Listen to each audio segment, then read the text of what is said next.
Okay, are we live? Let's check. Yep, seems we're live. All right, awesome. Great. All right. So how's everybody doing? In today's video, we have a huge video to go over. Now, I was actually filming a video about all of the information that just released because we just got a huge, massive dump truck of info regarding Resident Evil 4 Remake. Like, it's insane. Like, we've been waiting for months. We haven't received anything, and we just got a ton of new information. This is all coming from Game Informer's article, and we're actually going to be reading that in this stream. Now, what's interesting about Game Informer's article is that they literally just they had their journalists fly out. They flied out their journalists all the way to Osaka, Japan, and they basically the journalist essentially tried out Resident Evil 4 Chapter 1 and Chapter 5 of the game with the producer, which is just like it's crazy, guys. And so we're basically going to start reading all of it. So yeah, join me, guys, because this is going to be crazy. Anyways, let's get started. I'm just going to I have it on my phone, by the way.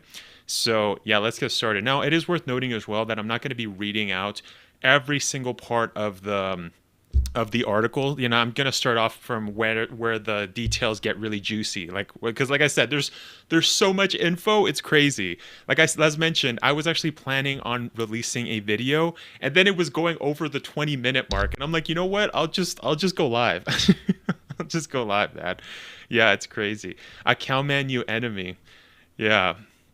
A cowman, you enemy. No. Oh, yeah, you mean the cow skull. Yeah, we're going to go over that. So, yeah, it's crazy. It's crazy, guys. But anyways, let's get started. So, Chapter 1 begins with Leon trekking through an eerily moonlit forest path leading to a remote village in rural Spain. Now a military-trained government agent, he's on a mission to locate Ashley, who's believed to be held captive somewhere in the area by a sinister group of unknown purpose. Veterans can expect to relive the same general narrative beats through the plot unfolds within the revamped continuity of the previous remakes. Capcom says the story has a few new twists, and it won't specify, but it is mainly faithful to the original. So this is actually really great news. Now, we already actually had this news a couple of months ago. I did cover it on the channel, but that's awesome that they really are going to be covering, they're going to keep it to the original. And it seems like they're even trying to stick to the original even more closely than what we got with Resident Evil 2 Remake. So, hey, Barabbas, how's it going, guys? How's everybody doing? Yeah, we're reading the article from Game Informer, so I'm reading the full article because we got a lot to cover. As mentioned, I was basically trying to cover this. I was basically trying to do a video, and there's too much information to just cover. Like I was passing the 20-minute mark, so that's why we're here. We're just reading it. So I'm gonna stop, and then I'll read your guys' comments, and then I'll go back to it. All right. So just so you guys know. But yeah, so Capcom has previously showcased portions of this opening section, but it's hard to get a sense of Resident Evil 4's improvements by only watching controls. Feels identical to the previous Resident Evil remakes, meaning it's substantially better and feels like a contemporary third-person shooter. It's nice to have Leon move while shooting. So that's awesome, right? This is the same stuff that we already know was going to appear in Resident Evil 4 Remake, right? We know that Leon is going to be able to move, so that's definitely different from what we got from Resident Evil 4 Remake. But, after Resident Evil 2 and Resident Evil 3 Remake, the controls seem very similar, so it's going to be fluid. Producer Yoshiaki Hirabayashi guided us through this section and revealed that Resident Evil 4 features 6 different control schemes, including one styled after the 2005 configuration for fans seeking a more familiar experience. While a nice touch, I'm more than okay with sticking with the improved setup. So again, this is really huge news. We had no idea that they were actually going to keep the original kind of feel of Resident Evil 4. And if you guys remember, with the HD Resident Evil 4, the OG Resident Evil 4 that released for PlayStation 4, Xbox One, for the previous gen systems, they basically had the same thing. You could play with the old PS2 or GameCube kind of layout. So, but they did improve it. So I like that. I like that they kind of give you the option to pick from the old and pick from the new. So yeah, definitely awesome. But like I said, we're getting there. There's a lot more juicy details. It's crazy. I heard there's going to be side quests in the game. Yep, there's going to be a ton of side quests, and you're actually going to, that's a new detail from the merchant, definitely, man. Yeah, dude, it's huge. Miami says that. Hey, Edop, how's it going? What's up, Primus? How's everybody doing? I heard they're going to be, yeah, hello. Hey, Jotaro. Some people told me there will be QTEs, but I think that's false. No, so there is going to be, but it's very limited. It's very limited, and we're going to go over that. Like I said, we're reading the whole article, guys. We got a lot to cover, so let's continue. So the guy says, I enter the first cabin where the original game begins, and there are more rooms and items to uncover, such as ammo, hidden herbs, and even locks requiring keys. The cabin is also much spookier, giving me a first taste of the game's darker atmosphere, though the tone feels more oppressive. Leon's cornball attitude remains intact. Expect quips such as bill me for the repairs later to help cut some tension. So that's huge. That's huge news. Now, the only other news that we actually got regarding this was actually in IGN's hands-on preview. They did specify that Leon's like, where's everyone at? Bingo? That was actually going to stay in the game. So, but now we have full confirmation that Leon's corny lines are staying in the game. So that's great. Great news, guys. Great news. Yeah, replayability is going to be insane. Primus says, yeah, dude, definitely. So he's basically going through the first cabin. And what's interesting also is that he basically says, the guy that wrote the article basically states that it starts off at night. So that's very interesting. That's very different because in the OG one, you start off kind of like at dawn. You know, you kind of start off like at the crack of dawn. You know, you kind of get that vibe that it's the morning and whatnot. It's very foggy and whatnot. But yeah, I guess now we're starting at night, it seems. Now, of course, it is worth mentioning that the guy did start at chapter 1, and so we don't know exactly where he started. Maybe there's something else that happens previously, but it seems like this is chapter 1, and he also played as with Ashley in chapter 5, right when you meet her after the church. Now, it also says here, what do you buy in? The beloved shopkeeper is back, and on top of being chattier, he offers more to players. This time around, in addition to buying and selling weapons, you can now trade jewels for items such as treasure maps, yellow herbs that raise maximum health, special weapons, and mods like laser sights. You'll also visit the merchant to turn in side quests. So 2 things here to note. As mentioned earlier, you guys were talking about side quests. So the merchant's going to have several types of side quests where you can go and do stuff. So it's very similar to what OG RE4 had. If you guys remember with the 15 medallion, you know, if you shot 10, he would give you a free gun. If you shot 15, he would give you a free gun with +1 of firepower. So it kind of saved you a bit of cash. It seems like we're going to have a lot more side quests. That's what it appears to be. Now, we only have 3 confirmation of side quests that he's going to have. On top of this, he also says that you'll be able to buy laser sights. So this is something that he goes over later on in the article, but he did state that since Resident Evil 4 is trying to stick to a more modernized gaming, you do get a reticle, but you can switch that out for a laser sight. Now, personally for me, that's something that I actually thought would have been better if they had incorporated this in Resident Evil 2 Remake. If you remember, in Resident Evil 2 Remake, you did have the reticle. Same thing goes for Resident Evil 3 Remake. If you had the option there to switch to laser sight, that would have just been awesome, because I don't know about you guys, but I preferred, you know, the laser sight. So the way that's going to work is that you're going to go to the merchant, you'll be able to purchase a laser sight and attach it to your weapon in your briefcase. So this is going to be very similar to how in the OG Resident Evil 4, if you guys remember, the infrared scope, right? You could, when you go into the island and you fight the regenerators, I was gonna say it in Spanish, but regeneradores. But once you fight those guys, you could basically switch and attach your infrared scope. And also, there's other weapons too, right? The sniper rifles, you can attach the scope. So it's probably gonna work in that kind of the same kind of thing, right? You're going to be able to attach laser sights to different types of weapons, which is sick because I love that. I love that we're going to be able to have the laser sight. As mentioned, that's just the tip of the iceberg. We got so much more information. It's crazy. Like it's crazy. Yeah. Jotaro says, I need to go to sleep, so I will watch the replay later. Yeah, man. Yeah, thanks for stopping by, dude. I appreciate it. Resident Evil 4 has been in development for 4 years. Yeah, dude. Yeah, there won't be cutscenes though. Yeah, no cut content. They basically stated that in a previous a previous interview that they had a couple months ago. We covered that on the channel too. Yeah.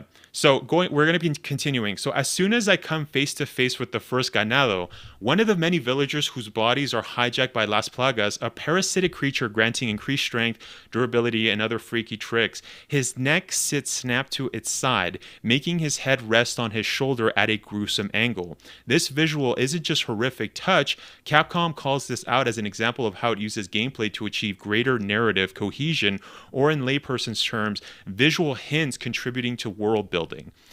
A broken neck is a telltale sign that a ganado is in the later stage of the infection. That means it's not only stronger, but you're more likely to see it perform in its signature trick, ejecting a mass pulsating flesh tentacles from the neck that can eviscerate Leon with their scythe-like appendages. Now, the article does state later on, this is huge, guys. This is awesome, and you guys can see how excited I am. They basically stated that so what he's going all over right now is the first encounter with the ganado in the cabin. So but later on he does specify, the Game Informer guy, he specifies that once you shoot a ganado in the village or wherever you are in the game, the ganado will fall on the ground. But as soon as he falls on the ground, sometimes they'll start wiggling.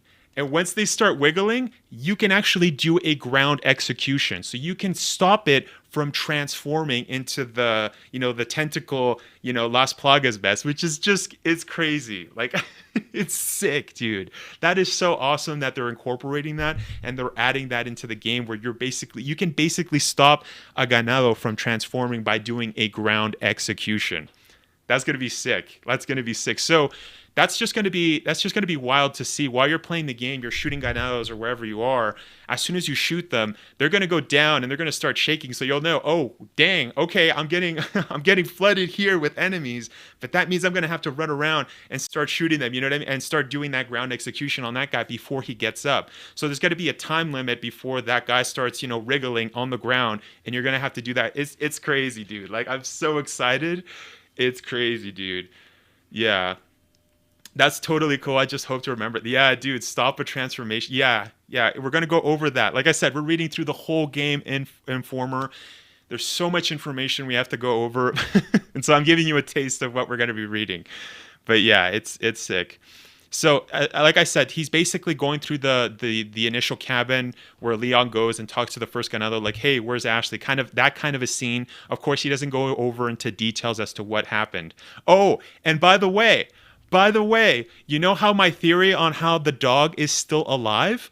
Yeah, he goes over that. He doesn't go over my theory, but he says that the developers, they say, don't believe this.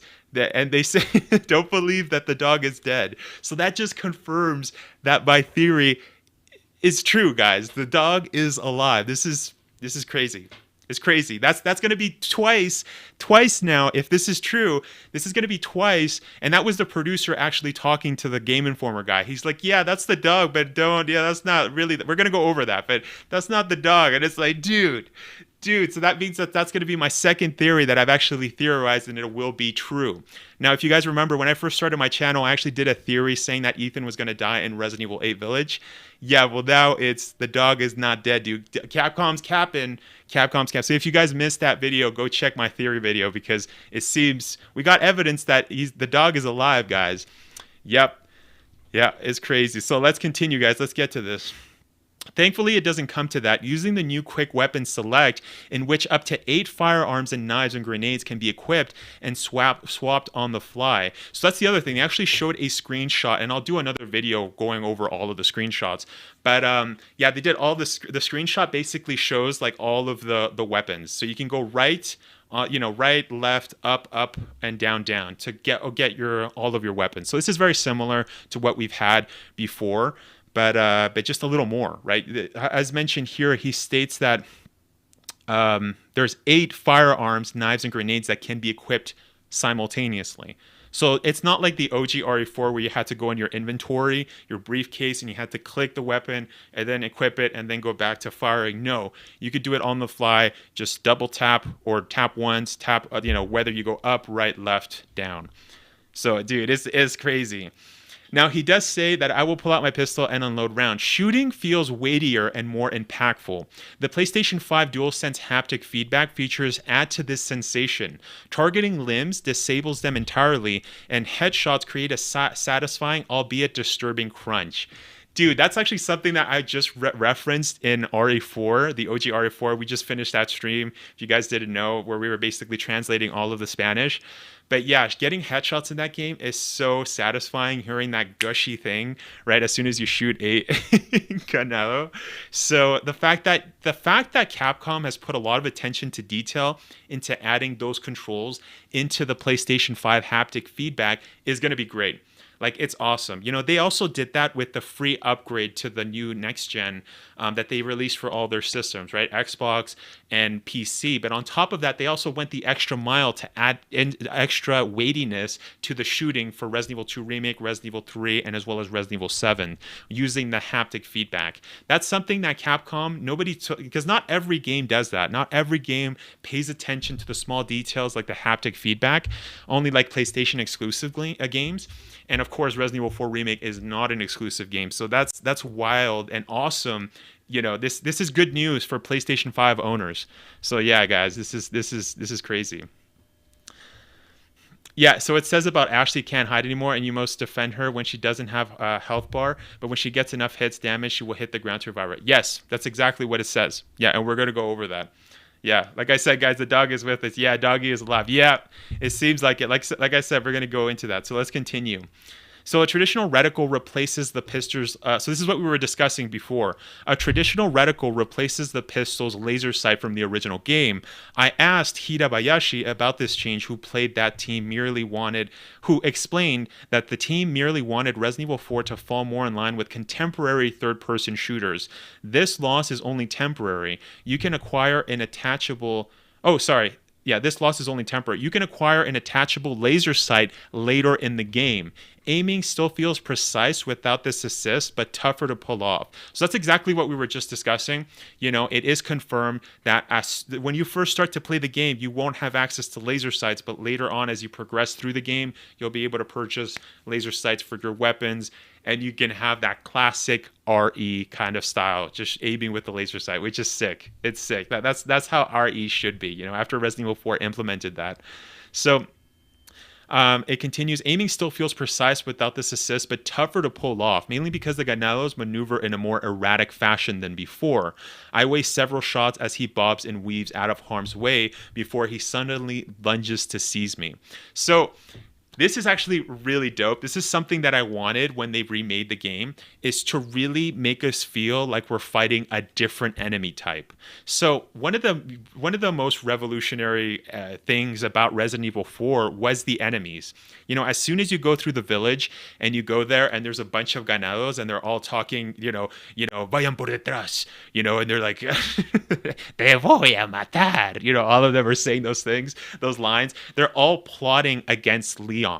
And also, if you remember in OG RE4, if you aim at a Ganado's face, sometimes they'll go like this. They'll go down, like they'll crouch and go down. But of course, that was in the PS2 days, right? The GameCube days. And so the hardware was limited. But now that we have PS5 and stuff with next gen stuff, with current gen, it's crazy. Like the enemies, he just said that the enemies are going to be bobbing and weaving. So they're going to be a lot faster. And they also move erratic, which basically means that they move randomly. So you got to get used to their new form of movement, which is going to be sick, guys. It's going to be sick. Like that's crazy.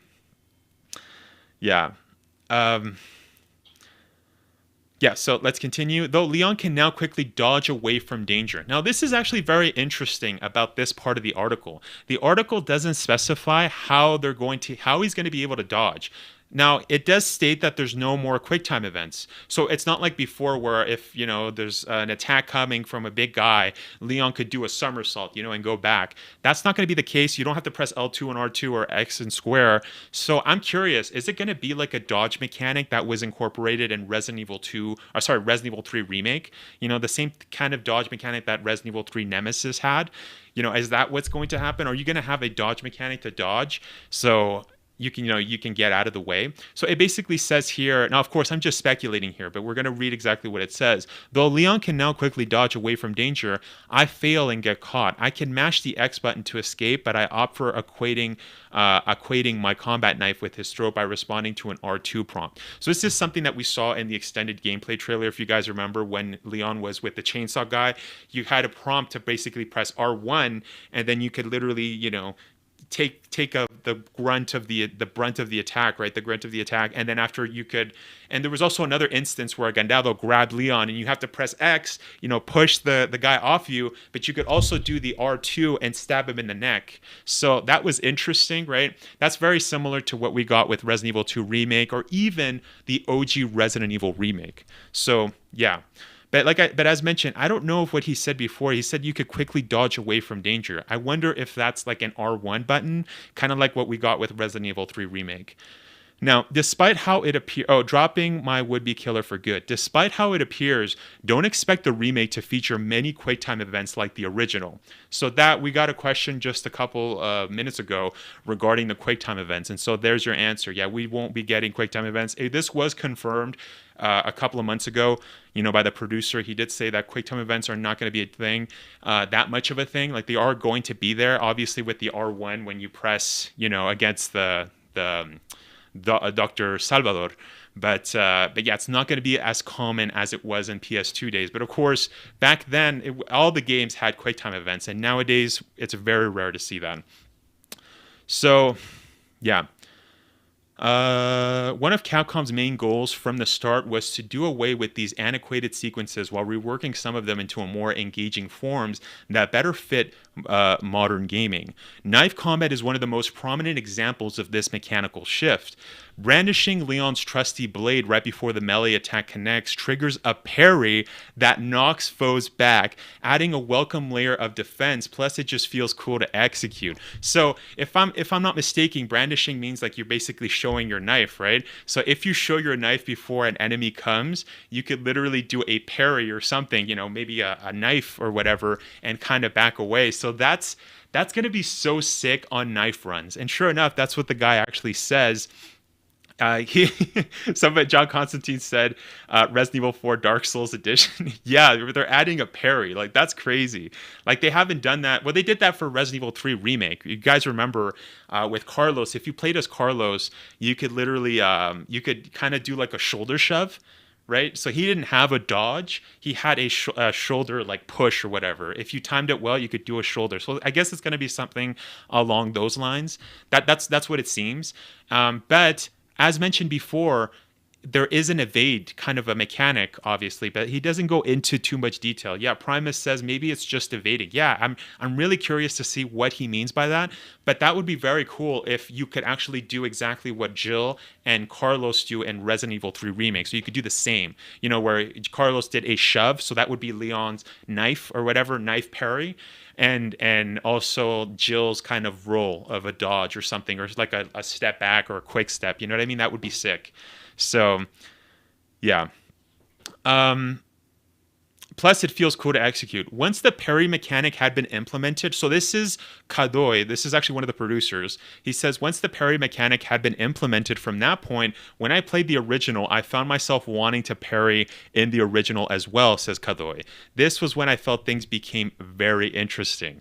So, so that's funny how the producer says that even when he went back to playing the OG RE4, he was like, oh, dude, I missed the parry. So it seems like it's going to be very useful to basically go around and do parries, you know what I mean? And also do the evades. They're giving you so many tools to basically be a badass, which is awesome because Leon is a badass, especially when it comes to Resident Evil 4 with him doing somersaults and other cool stuff. Like, it's going to be sick, dude. That's awesome. It was an attempt of melee at RE3 Remake, but this one, in my opinion, will be more complex since Leon has training out. Yeah, definitely. I 100% agree with you, Miami. Yeah, it does seem like as just mentioned, Leon could do somersault. He can do so. I wonder if the mechanic is going to change. You know what I mean? Like, if you guys remember in the OG RE4, when you first start in the village, you kind of can just do kicks. And JP Gaming Junkie just said what I was gonna say. Later in the castle area, you can actually do suplex. So I wonder if at the start you could probably just do a parry of a knife, but later on, can you do a parry of like maybe a side kick or like I don't know. I don't know. It's crazy though. I'm super hyped, guys. This is crazy. Now it does state, however, parrying comes with a cost. Taking a page from RE2 Remake, the knife now has limited durability and can break, meaning parrying is a strategic choice. Okay, so that just goes out the window with what we were just theorizing, right? I was just basically saying that maybe the parry will change, but no, apparently the parry will stick to the knife. And I'm curious, does he mean that he says there's a parry, but there's also, if an enemy grabs you, you also have the R2 prompt. So those are two different things. So I guess it's kind of like, yeah, that those are two different things. So that is worth noting because he does make a distinction in the article. So if a ganado grabs you, it's kind of like RE1 Remake or RE2 Remake, or if a zombie grabs you, you can do R2, stab him, and then you kind of lose your knife until you take down the enemy. And then, but also on top of that, you can also parry an enemy as soon as he does an attack on you. So, but just like he said, your knife durability does go down. And they actually do show footage of this, of your kind of every knife that you buy does have a durability meter. So yeah, you can carry multiple knives and their sturdiness and lethality can be improved by visiting the merchant. Parrying creates a rhythmic dance of deflecting enemies before taking a pot shot or hitting Leon's signature roundhouse kick. Okay, so there's a lot of info there. So what he basically said is that you could go to the merchant and literally you can go to the merchant and literally upgrade your knives. That's something you can never do in any Resident Evil. Yeah, wait a second. There's no other Resident Evil game where you can upgrade your knife. Yeah, I'm just thinking right now. No, there's nothing. Resident Evil 8, Resident Evil 7, Resident Evil, like there's like Resident Evil 7 doesn't have a merchant. Resident Evil 5, Resident Evil 6, no, you could buy an upgraded version. Like you could buy the stun rod, but the knife was always just there, right? You couldn't buy a heavier, the only option ever in Resident Evil was you could actually just buy a better version of a knife. So like Resident Evil 8, they had the karambit, Chris's karambit, which was better. I think it did a little more damage than just your standard knife. But that's interesting. So now you'll be able to upgrade the durability and damage, because he says lethality of your knife. Dude, that's crazy, bro. Dude. This is the first one at implementing. Yeah, this is, yeah. Oh, Miami says nope. This is the first one. Yeah, so, okay, Miami's agreeing. Yeah, this is literally the first one that's ever implementing this upgrade to the knives. That's crazy. Yeah. So, let's continue, guys. We got so much to cover. Parrying creates a rhythmic dance of deflecting enemies before taking a pot shot or hitting Leon's signature roundhouse kick. It also makes knife-only runs a more exciting possibility. The team did confirm it's still feasible to beat Resident Evil 4 using only knives, a feature Kadoi claims to have pulled off. So even one of the producers actually did this. That's awesome. So that's going to be so sick, guys. We're going to be doing knife-only runs, and it's going to be a lot better than the OG RE4, because the OG RE4, the knife was sick. Like, it did a lot of damage, but the fact that you can upgrade it now, and you can buy knives. So you don't just have one knife anymore. You could keep buying, I don't know how many knives you can have, but imagine just a whole briefcase full of knives. Like, of course, I'm just speculating here, but I mean, it does seem like that's what it's going to be, guys. This is crazy, guys. This is crazy. RE Revelations 2. Wait, could you upgrade an RE Revelations 2? The knife? Could you? Is that what you mean? Tough crowd. Yeah. So I continue my journey to the village, fending off a few ganados and avoiding well-hidden bear traps until I find the remains of the dog. Leon has the choice to rescue in the original version. He's not so lucky this time. Though, here's the thing. Though Capcom coyly teases that maybe its fate isn't what it appears. Bro, that's my theory. Dude.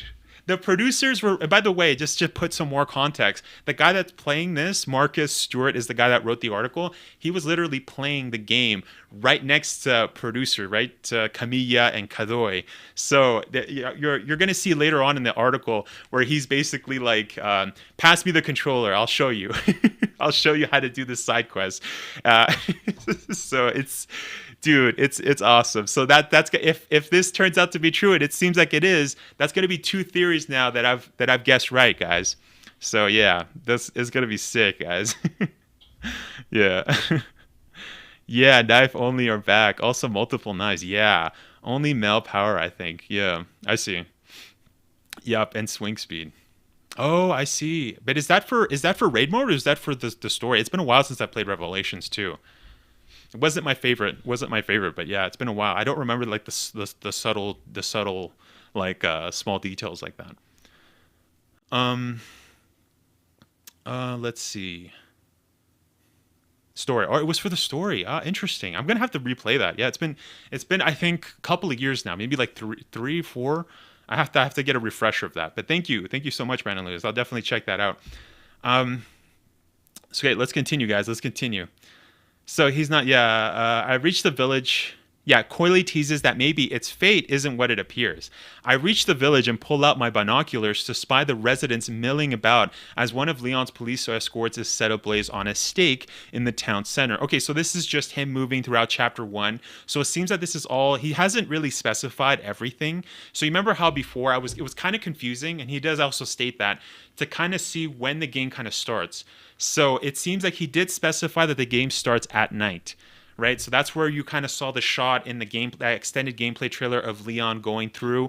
And then it seems like it's probably going to turn morning, because once he gets to the village, if you guys remember, it is daytime. So it seems like it's not going to be exactly like the OG RE4 where Leon kind of goes in the morning, and it does seem like it's during that time, right? Like as mentioned, it looked very foggy. It was kind of cold. You remember the taxi, not the taxi, the cop, when he gets out, he's like, "How did it get all cold all of a sudden?"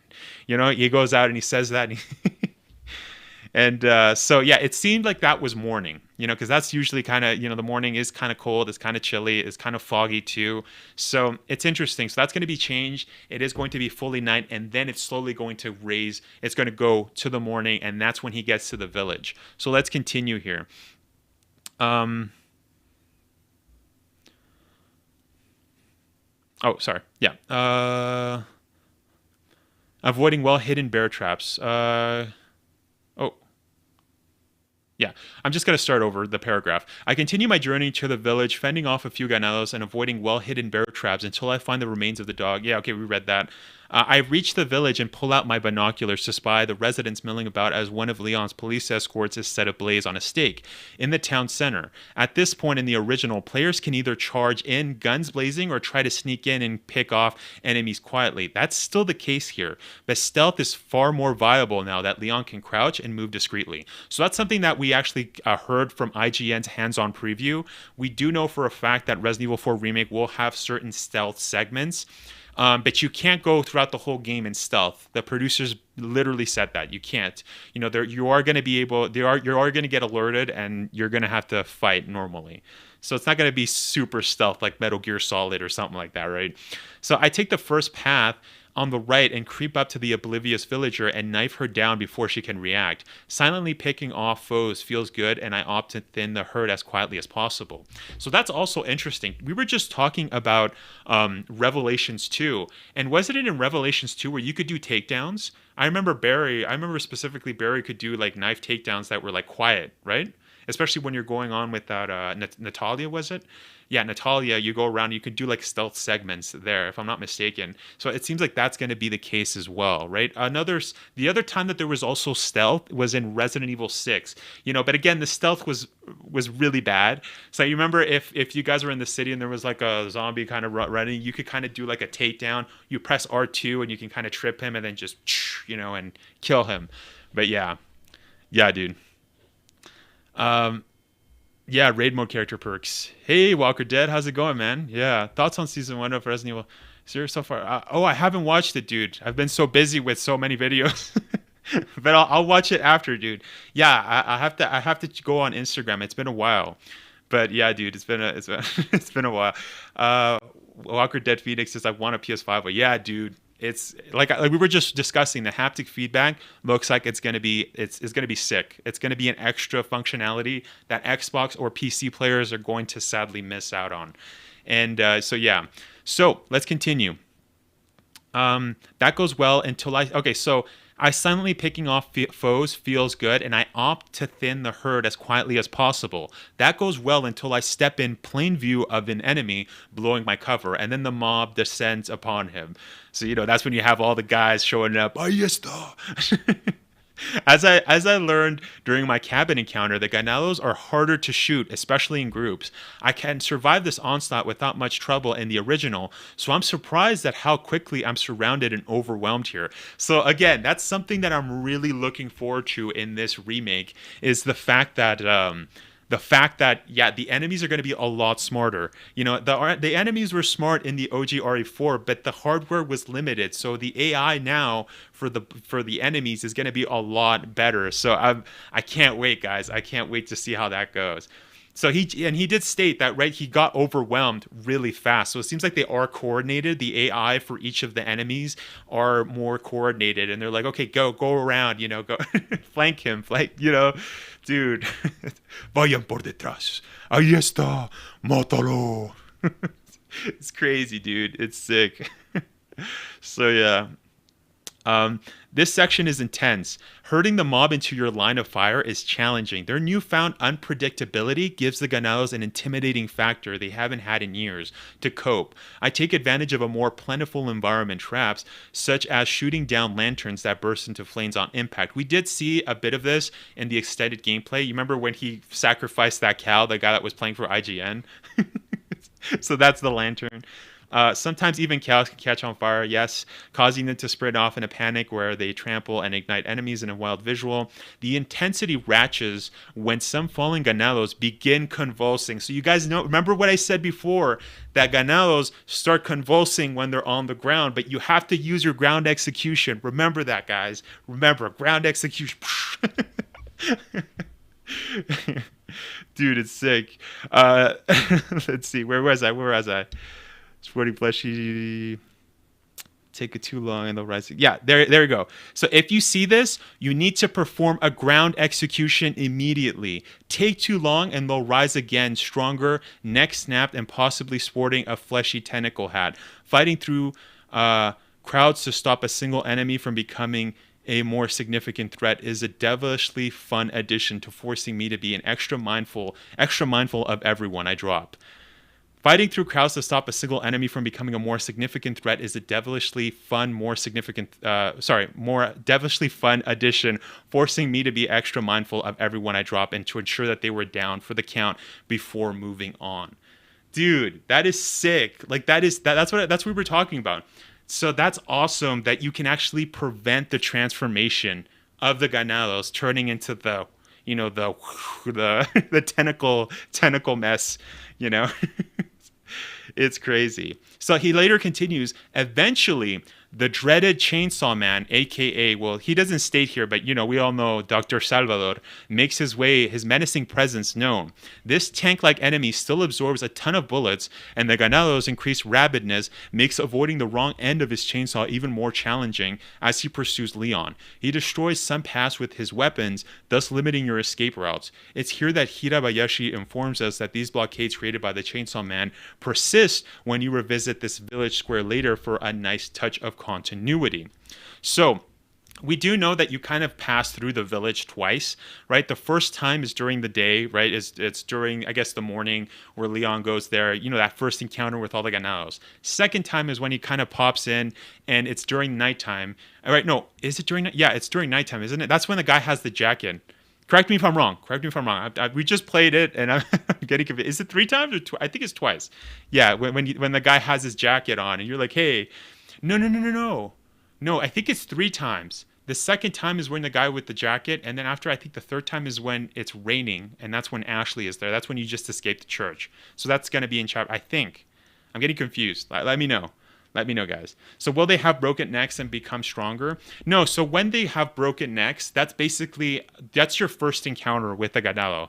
And that's when they basically will start convulsing, and then they'll start transforming. So I think that's when you have a short amount of time to basically eliminate him so that you stop the transformation from occurring so that it doesn't pop out.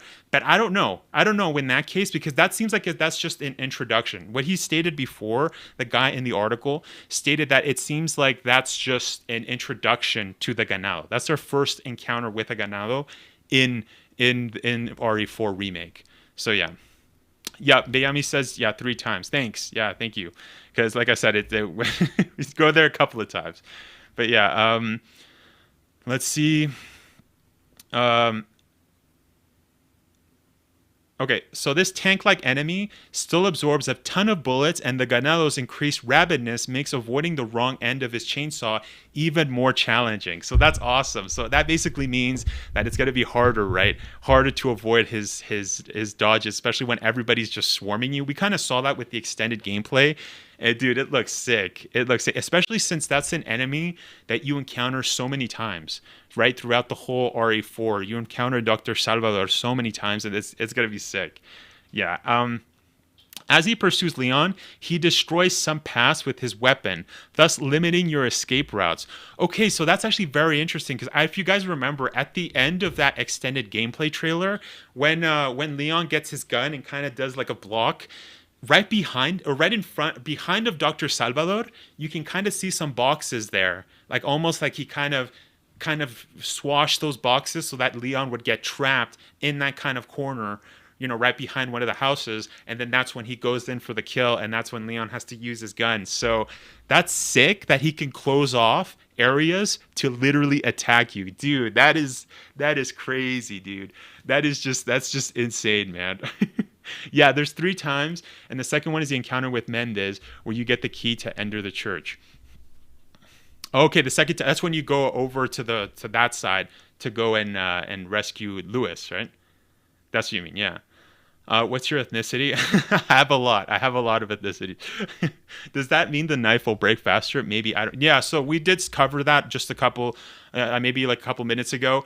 It's gonna be work in the same fashion as Resident Evil 2 Remake. So each one of your knives that you carry in your briefcase, and you can buy multiple knives. The durability will go down. So every time you parry or you use the knife, it's gonna go down. So that's why it's important to buy, and you can also upgrade that. So yeah.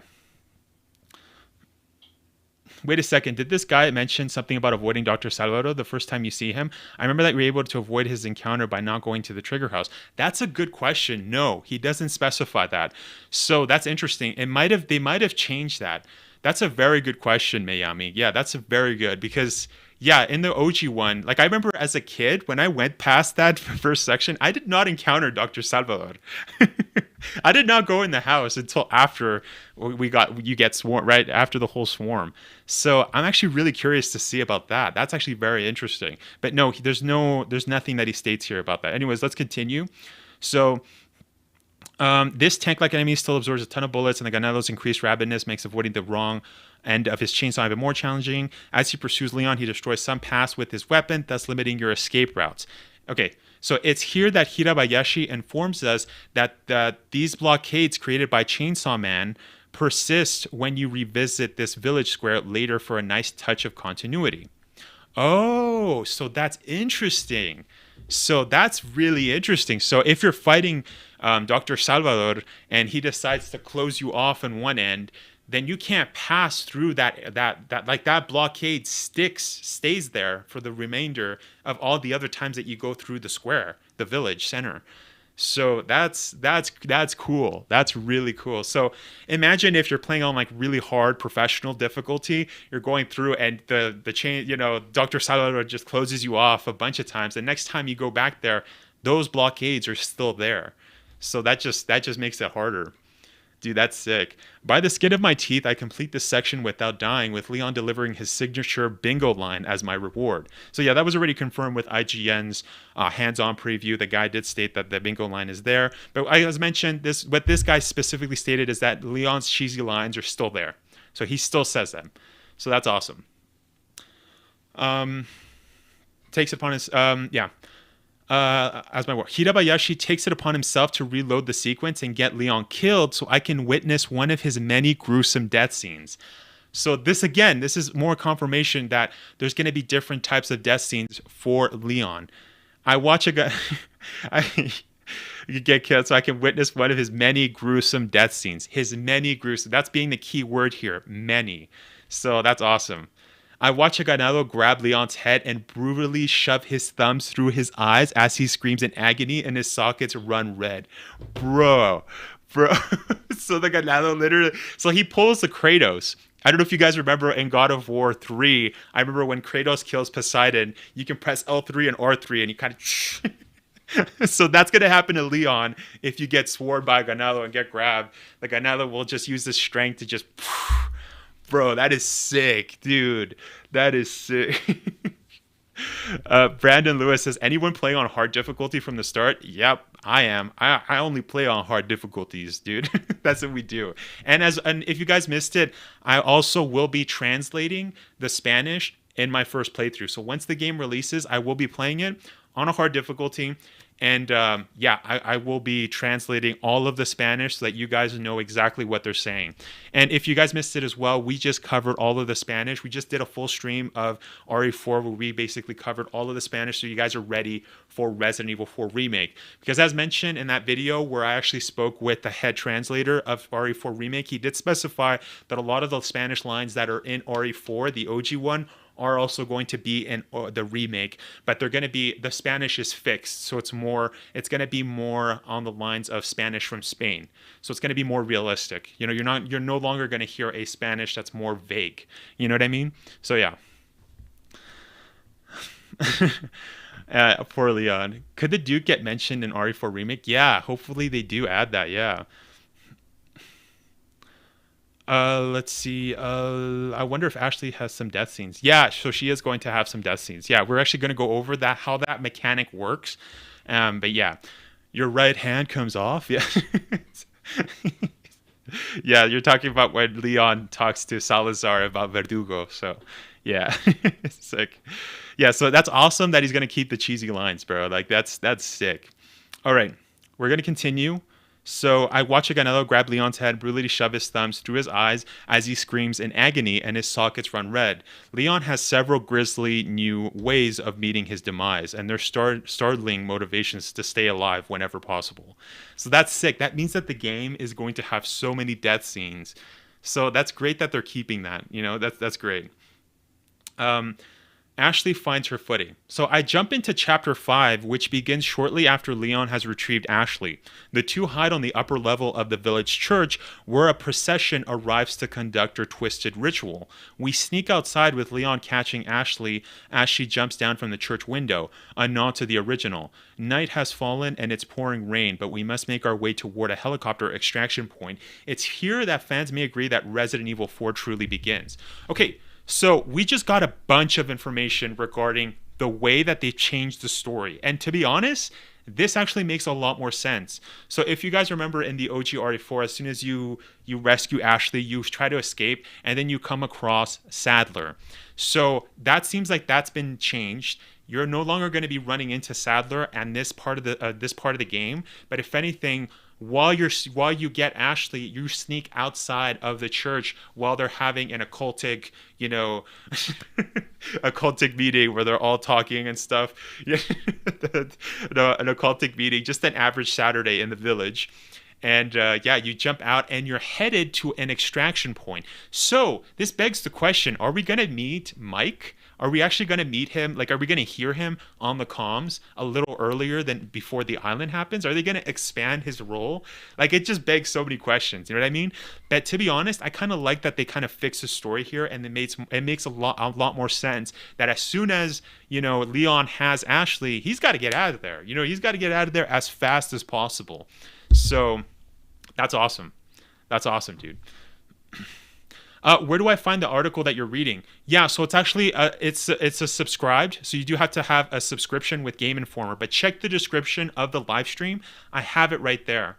So if you guys want the information, if you want, I can give it to you right now.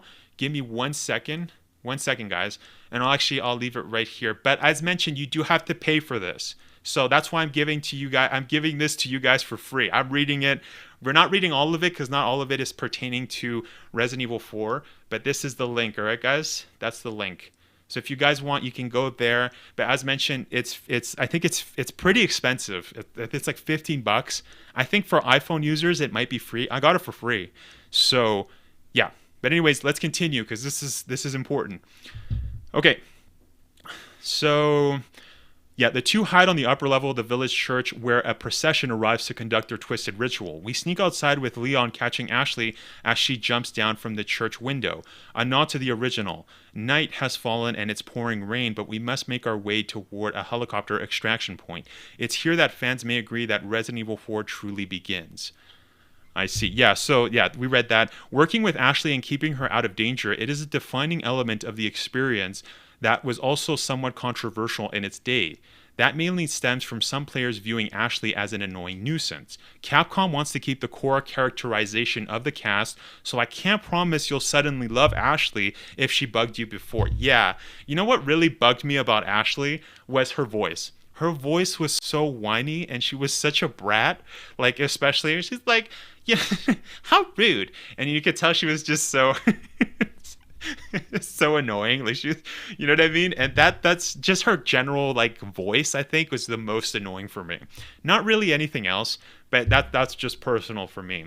So he does say, yeah, Capcom wants to keep the core characterization of the cast, so I can't promise you'll suddenly love Ashley if she bugged you before. I will say that her new voice actress brings her to life in a more believable fashion.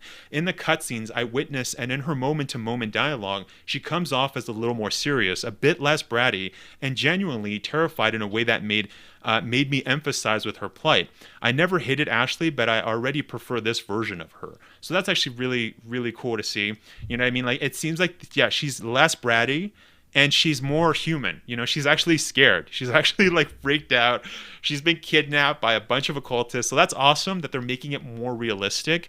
And if she's less annoying, then that's awesome. I like I said, my main point, the main thing that I found really annoying about Ashley was her voice. Just her voice was so annoying. Leon, I can't go that high. We're not doing that, but you know what I mean? Like, it's really annoying. So yeah. So if her voice act, and they don't specify who the voice actress is. Now, we did actually cover this 2 weeks ago, I think, on the potential rumored Wesker voice actor. And in that IMBD thing, which was actually changed, so it's no longer says that Connor Fogarty is actually playing Wesker. But in that IMBD cast, it does say that Nicole Tompkins is going to be voicing Ashley. I don't know if that's true. Like I don't know if that's true, but it's funny how he doesn't specify who her voice was. But he did specify that he does prefer this version of Ashley a lot more than the other one. By clicking the R3 button, players command Ashley to follow closely or hang further back. So this is very interesting. Somebody mentioned this before, and they mentioned the whole thing that you can't tell Ashley to wait. So you know how Leon before you'd be, follow me, wait, you know? You can't do that anymore. You cannot tell her to wait. She can't just sit there and wait. No. They've changed it to now that once you press R3, you can either tell her to hang back, so, have some distance, because I'm going to go kill some enemies, or you can tell her stick close, kind of a thing. So, yeah, that's very interesting. Anyways, let's continue. So, yeah, players command Ashley to follow closely or hang further back. She can't stay put, though. Even when keeping her distance, Ashley still moves with Leon, albeit with a wider gap between them. Having Ashley trail behind keeps her out of immediate danger, but it also puts her at risk of getting scooped up and carried away by a distant enemy. That's a significant change from the original, where you could order Ashley to freeze, and engendering a strategy, and likely many others exploited by regularly dumping her in a safe space to clear out enemies worry-free. Capcom wanted to negate that tactic this time around. So it's interesting how Capcom is like, no, let's make it harder. Let's make it harder for you guys. Let's not do that. Let's not. So this is wild, guys. Like I said, this is pretty sick. Yeah, and it's interesting. Are we also going to have her, remember how Ashley before you could tell her to wait in the little Dodger says, yeah, get in the trash. Yeah, like the trash bin. He's like, get in the trash. Is that going to be still in the remake? He doesn't specify that. So that's interesting. Yeah. Anyway, sorry guys, I missed some chats, so let me read. Yeah, in her ears. Yeah, my brother heard her screaming. Jill Valentine is Ashley Graham. Leon is like, bruh. God, really? Wow, that would be really nice. I really like Nicole. Yeah, no, like I said, this is not. I'm not confirming anything, guys. Let's not. This is not from the article. This is just what I saw in IMBD page. So I just want to make that very clear. That is just rumor. That's like a rumor. We can't take IMBD 100%. And as mentioned in that video with Connor Fogarty, the guy that voiced Wesker in Dead by Daylight, that actually was changed. So I did send a message to Connor Fogarty on Instagram. He didn't reply, but I think he did see the message because then on IMBD it switched. So I think that's funny. But anyways, who cares? But like I said, that's just, we don't know. We don't know yet if it's actually Nicole. But yeah. Let's see.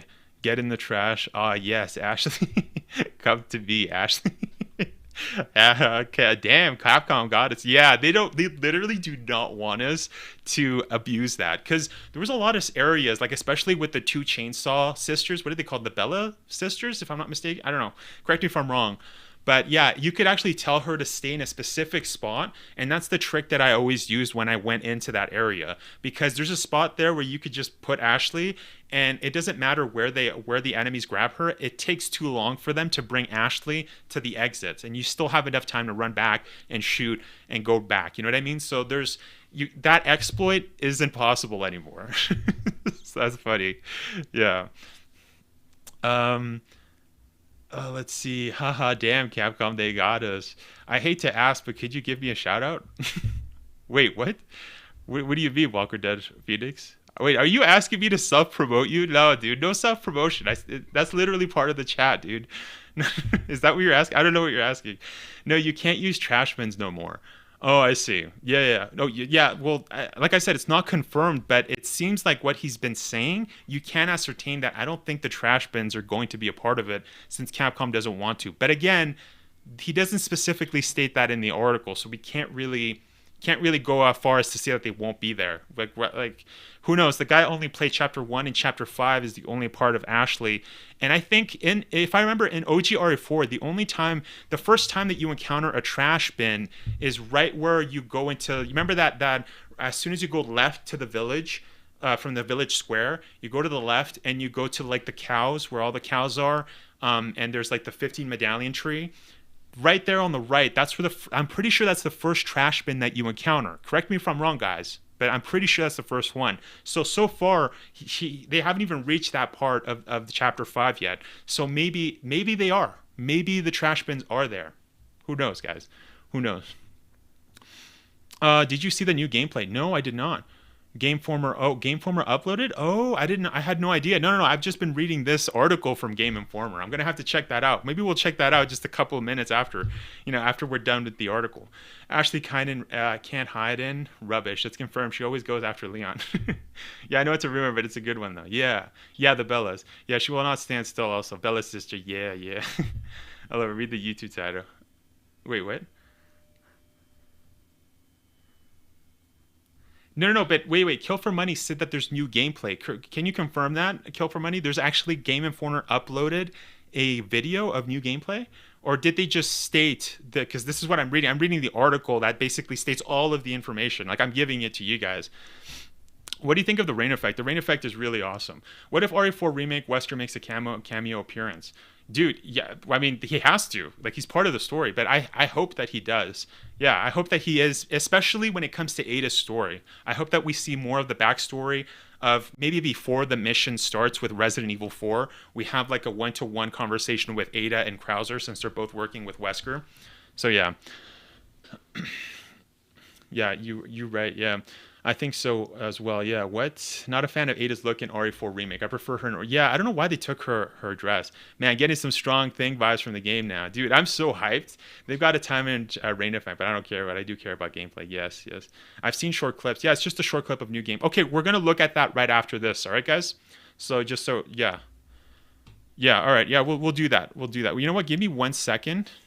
I forgot to add the chat so that you guys can see your guys' chats. Give me 1 second, guys. I'm going to add your chats because I just got a new overlay. So we're just going to do that. We still got more. We still got more to cover. So give me 1 second, all right? 1 second, guys. I'm sorry, but just so that I can see your chats little. You know, you guys can see your own chats. 1 second. 1 second, guys.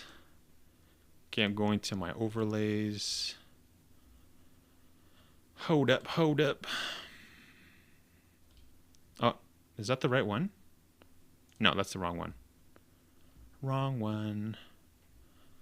There you go. Okay.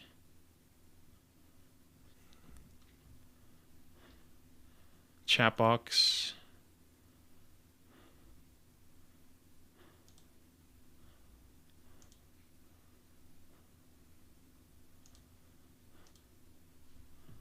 Okay, give me 1 second, guys.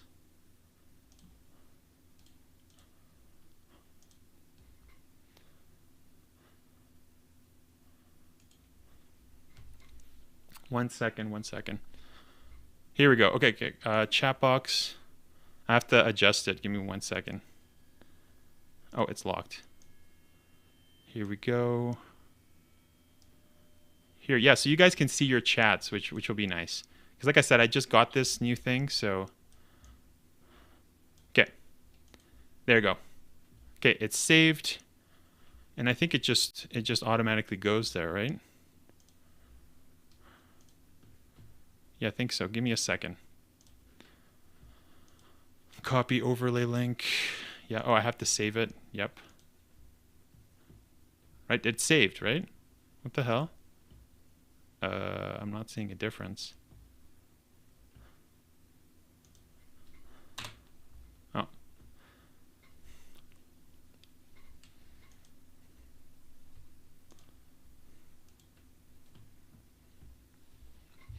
Dang, I'm thirsty. I'm talking a lot.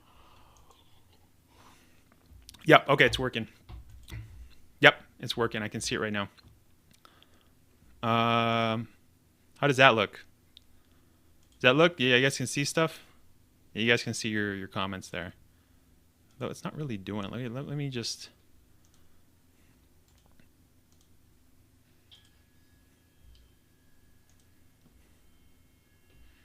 There we go. There we go. There we go. Nice. Okay. Sorry, guys. Like I said, I just got a new overlay, so hopefully you guys like it. You guys can see what I'm doing. But yeah, so let's continue. Yeah, let's continue, guys. Like I said, we got a lot to cover. We got a ton to cover, guys. It's crazy. Looks cool. Cool. Yeah. Thanks. Yeah. Awesome. So yeah, we got that set up so you guys can see your own chats and stuff. All right. So we're continuing with Ashley. Even when keeping her distant, Ashley still moves with Leon, albeit with a wider gap between them. Having Ashley trail behind keeps her out of immediate danger, but it also puts her at risk of getting scooped up and carried away by a distant enemy. That's a significant change from the original, where you could order Ashley to freeze, engendering a strategy. And I, like many others, exploited by regularly dumping her in a safe space to clear out enemies worry-free. Capcom wanted to negate that tactic. Okay. So having Ashley go hide somewhere else defeats the purpose of having her with you, says Kadoy. So, okay. So this is actually what the producer stated. These are parentheses, guys. This is him quoting. This is not the journalist. This is actually the producer. Having Ashley go hide somewhere else defeats the purpose of having her with you. So again, it goes back, that's the end of quote. The other reason for this change is to create a greater sense of realism. Given the situation, Ashley would never want to be left alone under any circumstances, and the team even considered having the pair hold hands early in development. This attention to realism is also the inspiration behind Ashley's new suit jacket and stockings, which add to her traditional outfit. It's chilly outside after all.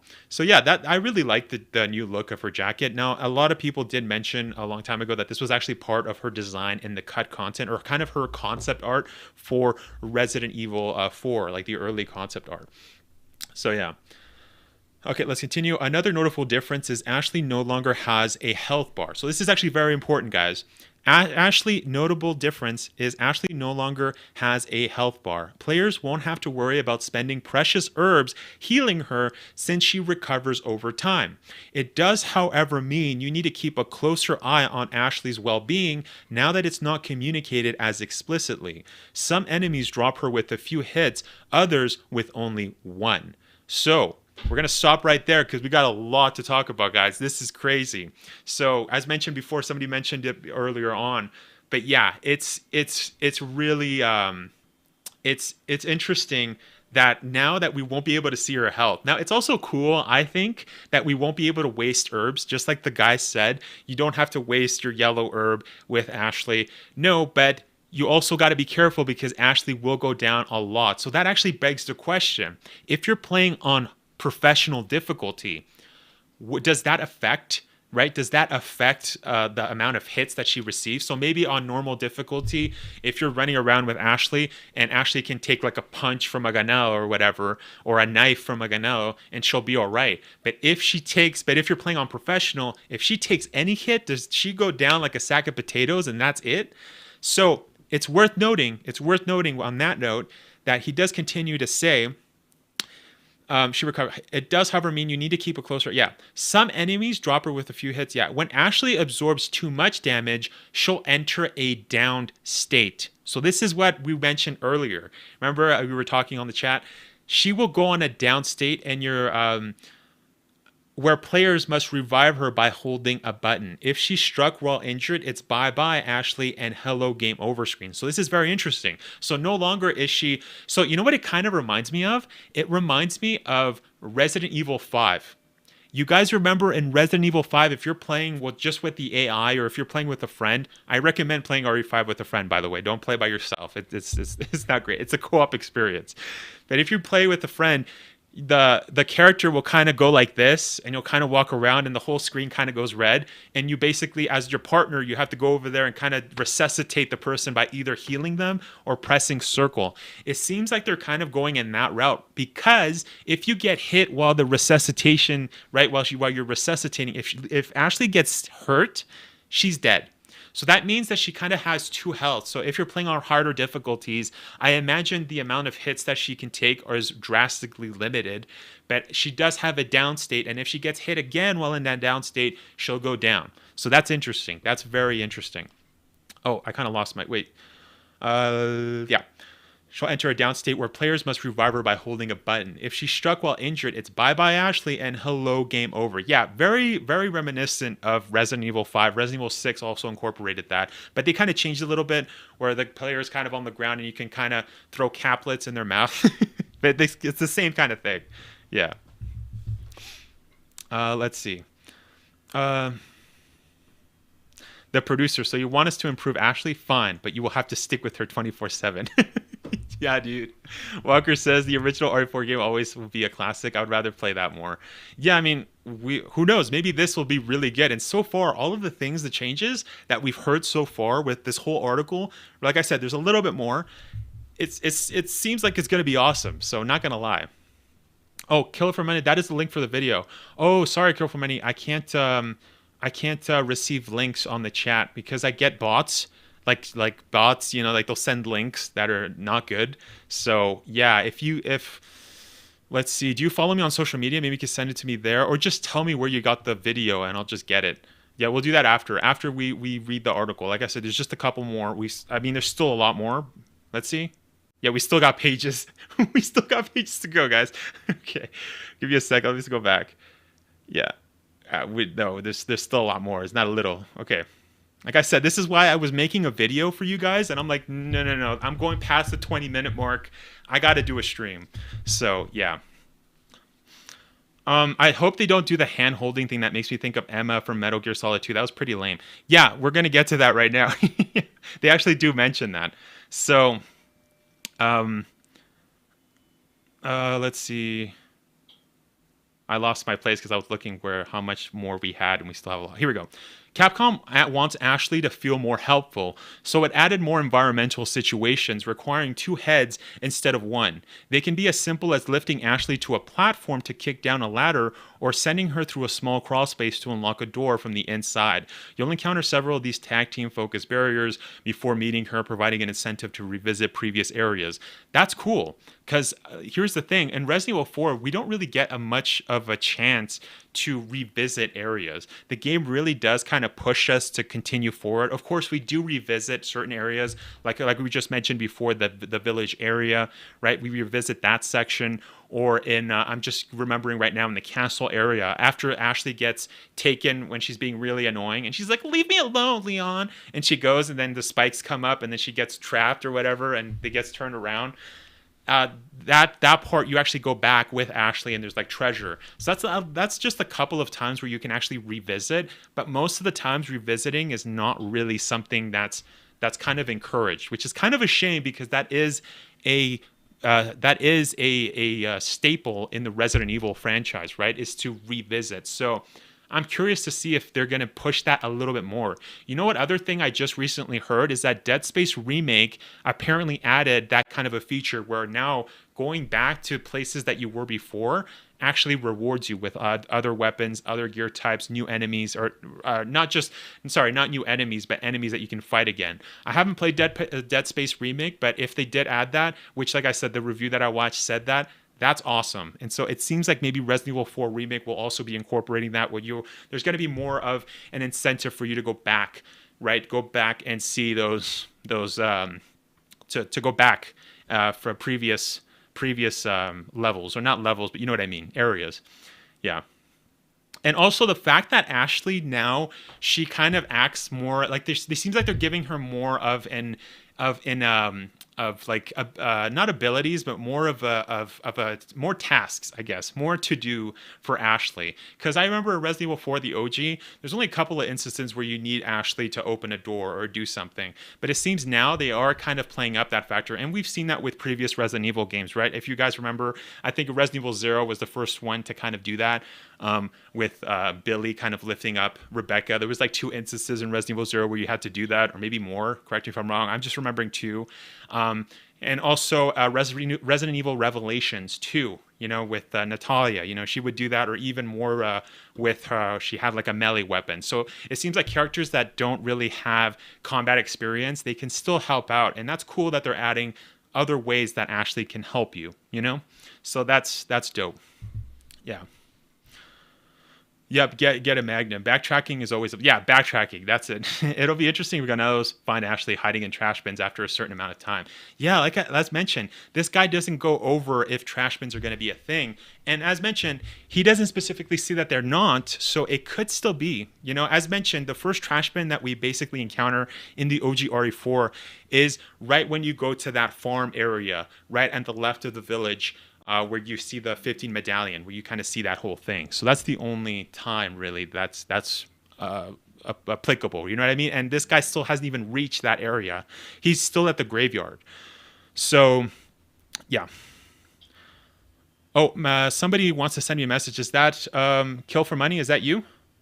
Is that you that sent me the link? Did you send me it on Instagram? If you did, thank you, man. Thank you so much. Yeah, so we'll watch it. Yeah. Oh no, Walker Dead. Walker Dead. No, sorry. I'm gonna see that message later on. Yep, Kill for Money. All right. YouTube. The video is posted on the Game Informer's YouTube channel. All right. Thanks, man. I appreciate it. I'll accept that. Yep. Thank you. Yeah, if you can send me the link on Instagram, that would be helpful. So, like I said, after we're done with the thing, we'll look at that video, and you guys will get my full reaction. So let's continue, because. Damn, boy, we got a lot. We got a lot to cover. We're still not done the article. Okay. Yeah, you'll encounter several of these tag team focused barriers before meeting her, providing an incentive to revisit previous areas. Capcom hopes these changes will help Ashley feel more like a natural companion and less like a second health bar to babysit. Great. That's great news. I love that. I love that they're basically making Ashley work. Like, come on, Ashley, help me out. Help me out here, Ashley. Okay, the graveyard shifts. As I carefully escort Ashley through the Ganados laden cemetery, my attempt at stealth fails again, and the hostile torch-beating villagers swarm me. At this point, parasites erupt from their heads left and right, forcing me to deal with a parade of these monstrosities. Thankfully, I now have a more complete arsenal. Expect to see a classic weapon lineup return, such as the pistol, shotgun, rifle, submachine guns, which I seamlessly cycle through to blast these threats apart. Targeting their mutated eyes deals extra damage, but since the plaga is sensitive to light, tossing a flash grenade will cause their heads to explode in a shower of infected goo. Yeah, okay, so that's awesome. They did show us some pictures. Maybe I'll go over that, and after we're done the whole thing, we'll look at the video, and we'll also look at all the screenshots, because I have all of them. Yeah, there's a screenshot where it specifically shows all of the weapons that you can have, and some of the it shows all of the. You know how we were talking about how there's like a quick inventory where you could just switch your guns, so you can press right, and have another gun, cycle through weapons, up, down, left, right. There's also an image where it shows the rifle, so it shows that the bolt action rifle, and it also shows the. Thank you so much, Kill for Money, for sending me the video link. Thank you, man, I appreciate it. And the rifle as well as the TMP, and so that's awesome. That's awesome that we're seeing weapons from that we saw in the OG RE4 coming back, but they've also added a new weapon. So this guy actually talks about a new weapon that's been added, and I gotta say, it's a cross between. You guys remember Eder from Separate Ways? She had a crossbow. It's like that, but it also has explosives. So it kind of reminds me of like Krauser's explosive, in the Mercenaries, where he's got his explosive thing, his explosive arrows. It's kind of like that. So that's sick. And by Mercenaries, I am referring to the 3DS Mercenaries, because I'm pretty sure, yeah, the OG, is he there? No, I'm thinking of 3DS the Mercenaries. And also in the game as well, he does shoot that when you fight in the Krauser fight. So, and correct me if I'm wrong, in Separate Ways, is there also explosive shots for Ada's weapon? Trying to think. I haven't played it in like a year, and that small detail is kind of fuzzy. Correct me if I'm wrong, guys. Miami says, yep. Oh damn, the Las Plagas wolf looks terrifying, scarier than the OG RE4. Yeah, the colmillos, the fangs. Yeah, so yeah, he does. Yeah, I can't wait to look at him. Like I think you probably looked at the video, right? Yeah, I still got to look at that. So Ashley would be MVP if she found ammo like Elizabeth from BioShock Infinite. Yeah, if she did more stuff, that would be sick. I remember when I revisited the castle a couple of times and I got a lot of enemies. That was kind of cool because you'll never know what you could find. Yeah, how long to beat? I'm pretty sure he doesn't specify. RE4 Remake is more of a remake than Dead Space.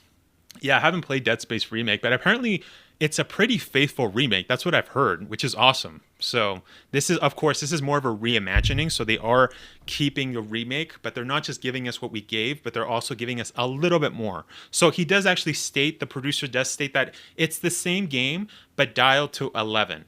So he does state that. I think that was like at the beginning of the article. I didn't read the beginning because it kind of just was talking about the producers. Maybe we'll go back. I'll let you guys decide. Yeah, Ada has the explosive. Yeah, so thank you for that. Like I said, my memory was a little fuzzy there. So yeah, so it is cool that Leon will be able to have that crossbow. It's not just unique to Ada, which is sick. Yeah, it does expose. Yeah, I see. All right, guys. Let's continue because we got a lot. As I carefully escort Ashley through the Ganados-laden cemetery, my attempt at stealth fails again. So again, another instance of where you can use stealth. And the hostile torch-bearing villagers swarm me. At this point, parasites erupt from their heads left and right, forcing me to deal with a parade of these monstrosities. Thankfully, I now have a more complete arsenal. Expect to see a classic weapon lineup return, such as the pistol, shotgun, rifle, submachine gun, which I seamlessly cycle through to blast through these threats apart. Targeting their mutated eyes deals extra damage, but since Las Plagas is sensitive to light... yeah, okay, sorry, we already read that. Sorry, guys. I exhaust much of my ammo in this section, but the players can draft bullets from scratch within the menu. As in previous remakes, collecting and mixing various gunpowders creates ammo for each firearm. Capcom included this mechanic to ensure players could continue using their favorite weapons rather than being forced to use a weapon only because it had its ammo and nothing else. So this is something that they kind of introduced or reintroduced to us in Resident Evil 7. Now, if the first time you could actually craft ammo was Resident Evil 3, the OG Resident Evil 3. But Resident Evil 7 is where they kind of they added a crafting menu. Now, to be honest, I'm not the biggest fan of calling it crafting. I like calling it combining. So combining gunpowders, that makes more sense in the Resident Evil kind of theme. Calling it crafting, I mean, it's the same thing, whatever you want to look at it, but that just makes me think of like Minecraft or something else. And it kind of just like, I don't really like that word. But of course, Resident Evil 8 Village, we also got that. Resident Evil 3 Remake, we got that as well, where you could craft some stuff.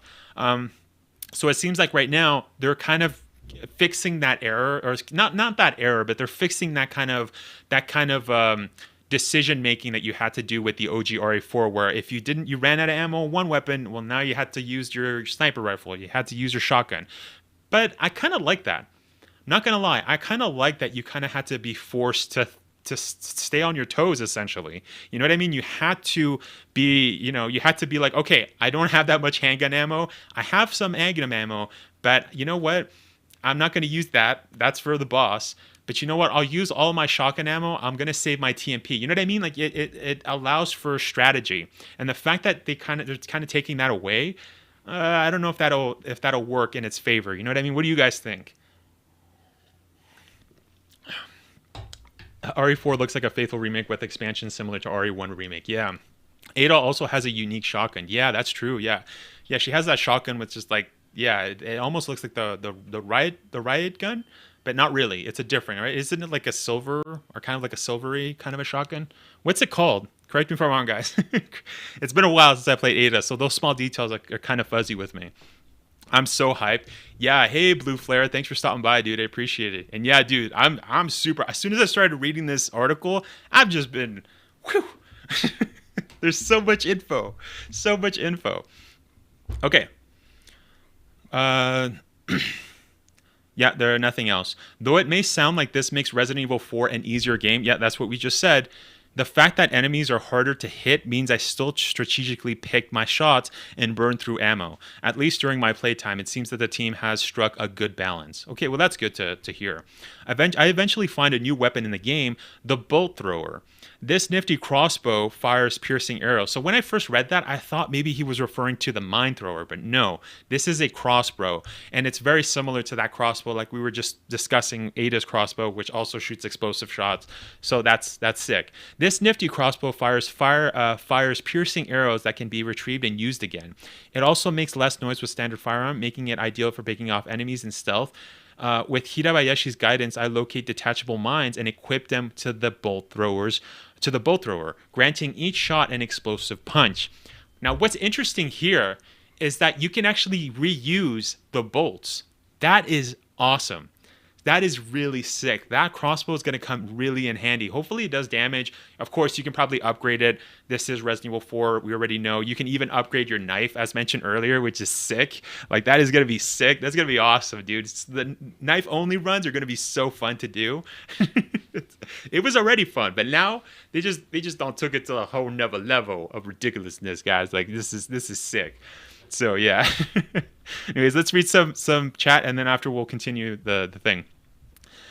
TMP for boss always. Yeah, dude. I hope the Plagas don't act like the tentacle heads from RE3 Remake. They had annoying range for a tight environment that they were in. That's true. Yeah, they were really, like, they could get you really far. Yeah, it was really annoying. The enemies are said to be much tougher, so I don't mind the combining. Yeah. Where can I find the full article? So I actually have it. I did post a link to it, but I have it in the description of the live stream. So if you just click the description, you can find it. But as mentioned before, this is a paid subscription. So you do have to pay $15 to subscribe to Game Informer. That's why I'm giving you guys, I'm basically reading it to you guys, right? I actually got it for free. So I think iPhone users might get it for free. I'm not sure though. That's why I'm reading it on my iPhone. So yeah, I don't know. Yeah. Las Plagas looks much different from RE3 Remake, but closer to RE4. Yeah, but Las Plagas wasn't in RE3 Remake. Yeah, so that doesn't apply. Or do you mean like the enemies that Dodger was referring to, like the tentacle heads are in RE3 Remake? Ada's shotgun doesn't have a stock, has a pistol grip and a vertical foregrip on its pump. Yeah, Yeah, that little grip is what I was referring to. Bluefire gotta pay for it. Yeah, sounds like the mine thrower, but reworked to be actually useful. Yeah, I'm actually curious. Is it silent? Because I don't know if you guys have ever used a crossbow, but those things they go freaking far, and they're pretty silent. So is that going to be helpful for stealth? Like, are you going to be able to use the crossbow? And the fact that you can reuse the ammo, like take out the bolt, put it back in your little briefcase. That's gonna be awesome. Like it begs so many questions. I wonder if veterans of OGR4 will get the best survival experience by starting the remake on the hardest difficulty available. Yeah, yeah. I'm hoping, like, this is something that I had a conversation about a couple months ago. I was having a conversation with Nate, a viewer of the channel, and he was like, I hope that once you buy like the collector's edition or the deluxe edition, it gives you access to the professional difficulty or the hardest difficulty, and you don't have to play the game, kind of like on hard difficulty and then unlock that, kind of like what they did with RE8 with Village of Shadows. But if you pre-ordered the game, they gave you Village of Shadows right away. So hopefully that's the case. But yeah, it seems RE4 fans will get the best remake. Yeah, dude, I'm hyped. Like all of these details, I'm getting so hyped just reading it. I hope you guys are getting hyped as well. That's why I was like, no, I can't waste time making a video about this. We got to do a stream. Can't remember if the OG actually had adaptive difficulty on all modes and professional was locked. Yeah, professional was locked as well. That's a very good point. Yes, it was. Yep, we just did it, and yeah, you had to play it on normal first and then unlock professional. So hopefully that's not the case. I'm hoping, fingers crossed. Yeah. Project Wesker, I'm curious to see if Leon will have different gory death animations, MK style like the OG RE4, or will it be toned down? Yeah, OG RE4 will have normal and pro. Yeah, that's true. Yeah. Give me 1 second, guys. Let me just check if this is... Oh, here we go. Oh, I see. Yeah. Oh, I didn't have the subscribers only chat. Dang, that's why I'm seeing so many people from so many different... so many people are commenting. I'm like, I don't know. Yeah. Yeah, subscribe, guys. If you guys are enjoying this content, subscribe, all right? You guys are helping me out. We're almost at 2K subscribers, and I actually have something planned for you guys. So, yeah, it's going to be sick. But, let's see. Well, just to finish my thought on that, yeah, I am actually going to be planning to do a Q&A once we hit 2,000 subs, but I will also be doing, I have another secret project that I'm working on, so I don't know if I'll be able to finish it once we hit 2,000 subscribers, but hopefully we do. But anyways, back to the thing. So let's see. These can also detonate in the proximity of enemies, letting you strategically fire mines in the passive patrolling gun. Okay.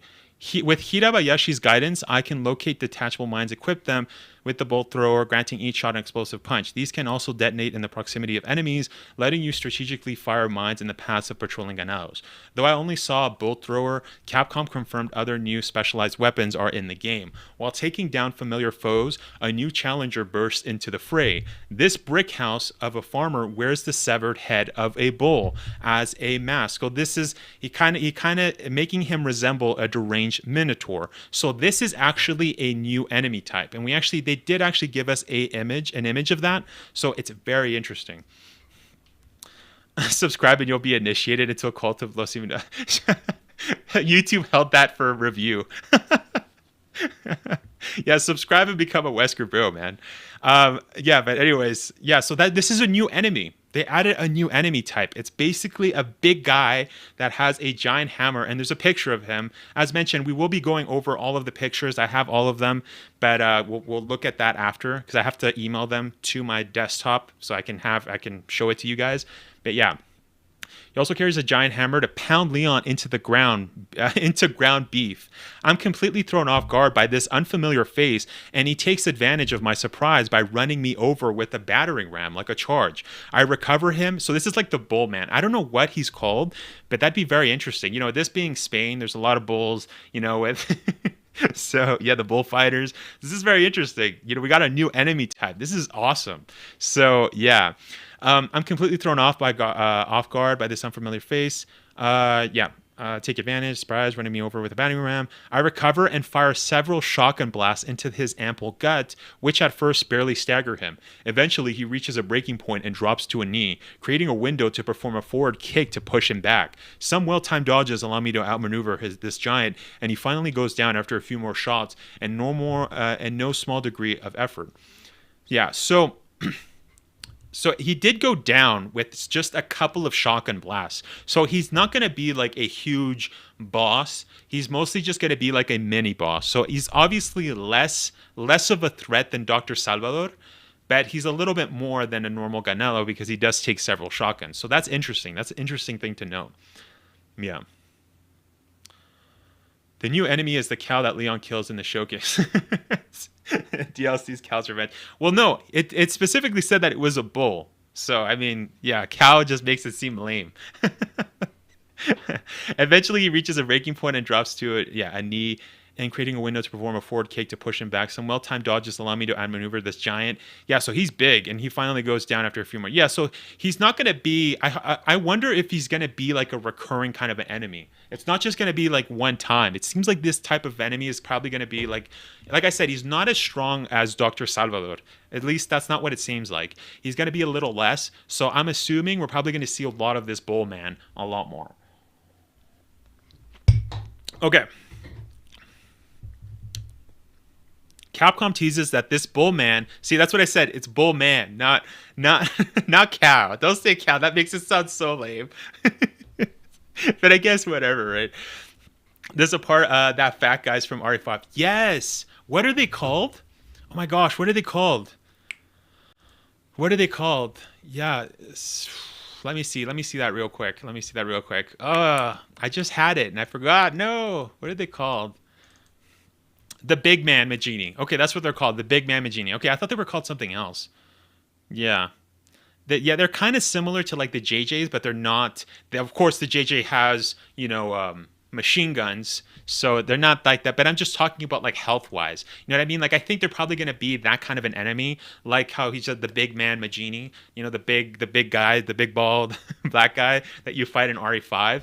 So it's probably going to be like that. They're just going to be big guys that are a little bit. They're not mini bosses, but I wouldn't consider them that. Or maybe they are. I don't know. But it seems like he really took care of it with just a couple of shotgun blasts, a kick to the face, and just some well-timed dodges. So yeah, I don't know.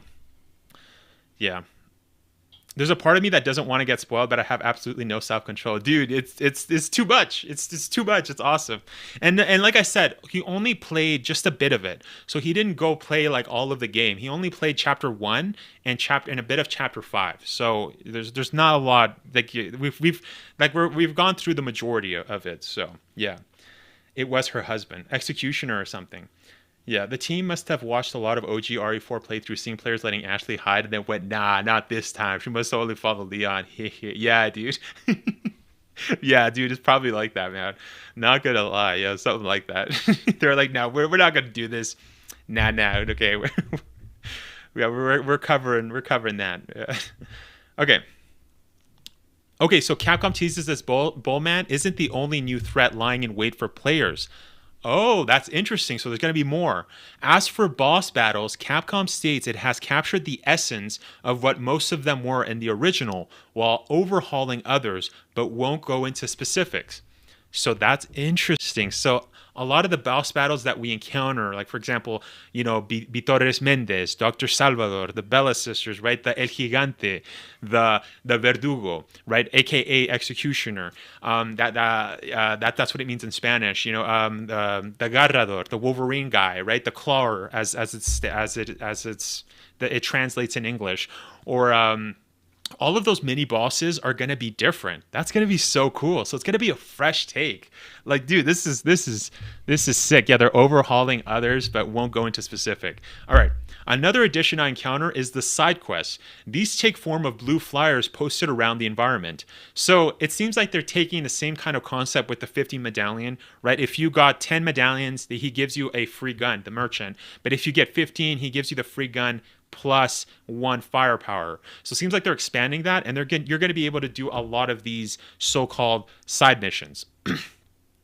The few I collect offer tasks such as solving a puzzle, delivering the carcasses of 3 snakes, and tracking and killing a plaga-infected wild dog. It's not that dog. As mentioned before, my theory, as if you're just stopping by, my theory that I had that Capcom is capping, Capcom be trolling us.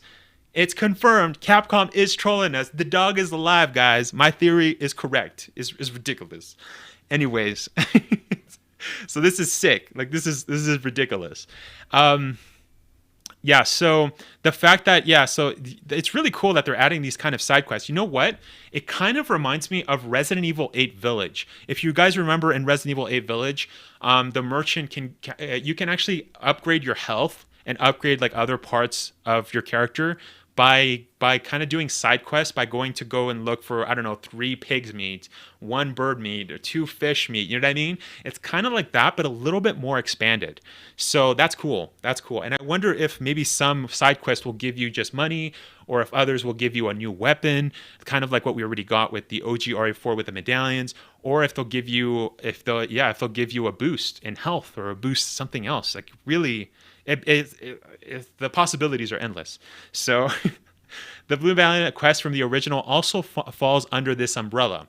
Okay, after completing side quests, you must turn them in to the merchant for a reward. Though you can sometimes return to the main areas later to complete unfinished tasks, you'll know a point of no return is coming when the merchant drops not so subtle suggestions to wrap up any errands. Oh, so you only have a certain amount of time to do the side quest.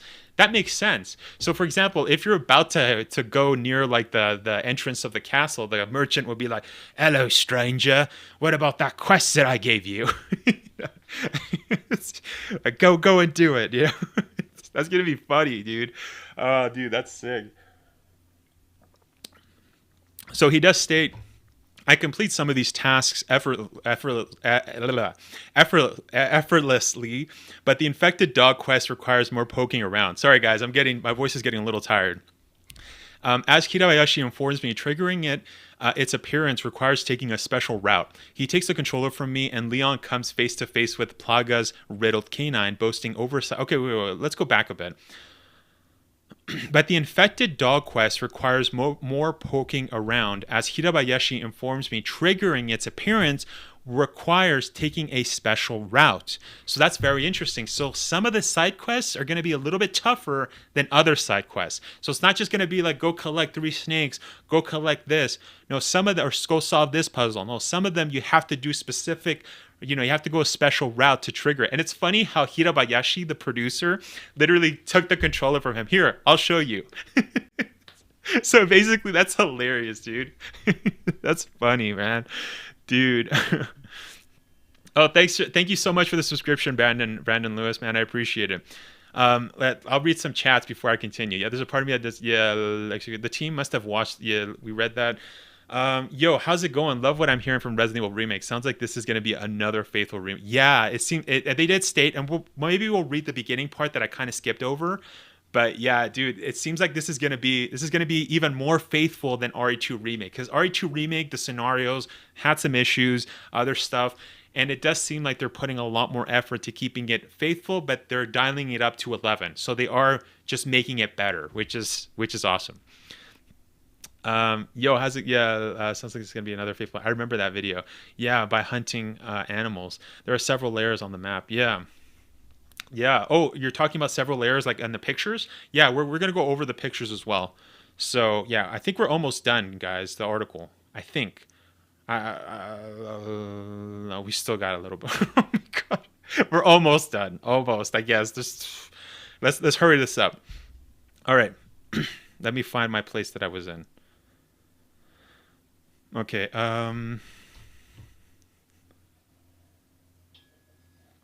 Yeah. So as Hirabayashi informs me, that's when he took the controller.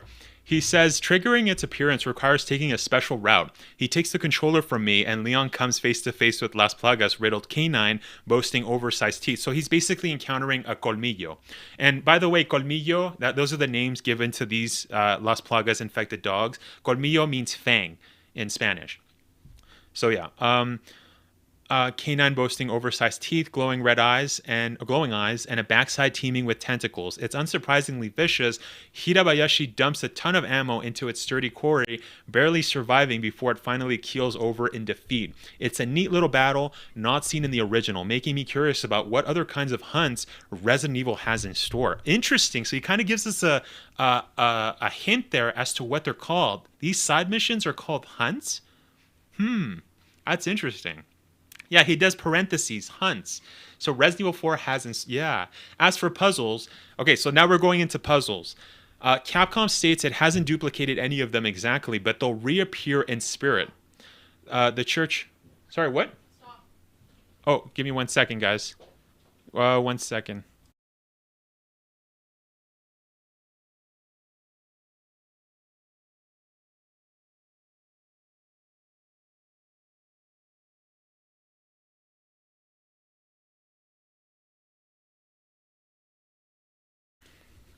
Sorry, guys. My mom was correcting my Spanish. She was like, "No, you said colmillo, but no, it's colmillo." And I'm like, "No, no, no. I said colmillo. Yeah, that's fangs." Sorry, my mom came from downstairs, and she's like, "No, you said that wrong." I'm like, "No, I said colmillo." Anyways, yeah, as mentioned, colmillo in Spanish means fangs. But yeah. So as for puzzles, Capcom states it hasn't duplicated any of them exactly, but they'll reappear in spirit. The church's stained glass exercise was already taken care of at the beginning of Chapter 5, but whether or not players will engage with it in the same way is unclear. One side quest did offer a new twist on the cemetery riddle. I won't spoil, but read the sidebar to learn how it works.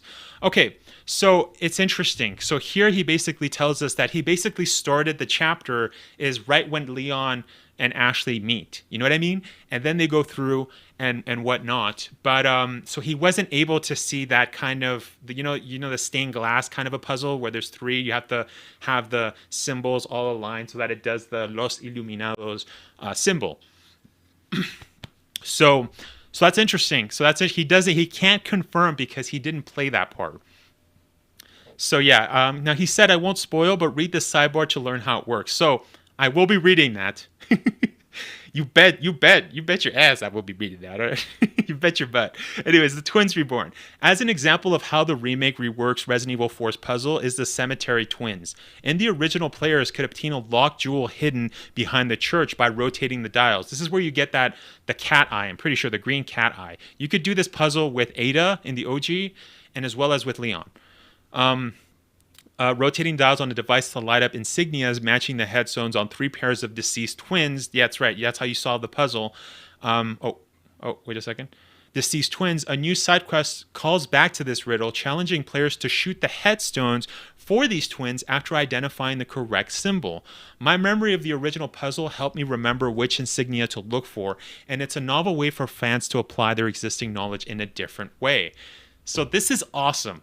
This is awesome. I love the fact that we're still getting the same type of puzzle, but it's kind of changed up a bit. So it's a fresh take. That is awesome. I love that. So that basically means that if you remember all of the puzzles in RE4, the OG one, they're going to help you in the remake. Like that is sick. That's sick, guys. Yeah, dude. I remember seeing an interview that during development, they looked at what people liked about the other 2 remakes and what people thought could have been better.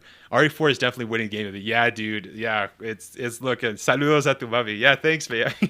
Yeah, that part. You did say conmigo. Yeah, I did. I did, right? That's funny. Anyways. Oh, wait a second. Sorry, guys. I missed some chats. I'm so sorry, guys. There are several layers on the map. Yeah. Then the video. Yes, we're going to be looking at the video. Dylan, finally caught a live stream live. LOL, I'm so glad they dropped this today. I was starting to think they would delay it since we haven't gotten any news for a while. Thank you so much for stopping by, Dylan. How's it going, man? Yeah, it's crazy. They dropped so much information. I was like, no, I have to do a live stream because I was doing a video and I'm like, this is going to take way too long. I have to edit it. No, let's do a live stream. Like, this is too much. So we got to do it. Yeah. Okay. So exploring this larger area of the village reveals various new routes, inferior or otherwise, giving me plenty of options for progression and uncovering extra goodies. That includes new lore notes that expand the supporting characters' backstories. Capcom says that Ramon Salazar in particular has much more background to unearth. Dude, I love that. This is what I wanted in a remake. I wanted them to give us more lore on the characters. Like what's Lewis's, Louis Seta's I'm pretty sure his name is Seta, right? Louis Seta's backstory. Like he gives us a really weird thing in the OG RE4 where he's like, "Yeah, I'm just a cop from Madrid," and it's like, "What? But you're also a scientist?" Like, okay, all right, you know what I mean? Like, they were very vague with their characters, and we do know for a fact the reason why that was. The reason that the characters weren't really fleshed out all that much is because Shinji Mikami, the creator of Resident Evil, and as well as the head director or creative director for Resident Evil 4, he did state that it took him 3 weeks to write the whole story. So he only had a couple he couldn't really work on the lore, and that's actually something that he covered in that video where he actually states his thoughts on Resident Evil 4 Remake, is that he wishes that they actually expand more on the story because he couldn't. He only had 3 weeks to do it in, and I think he did it in 2.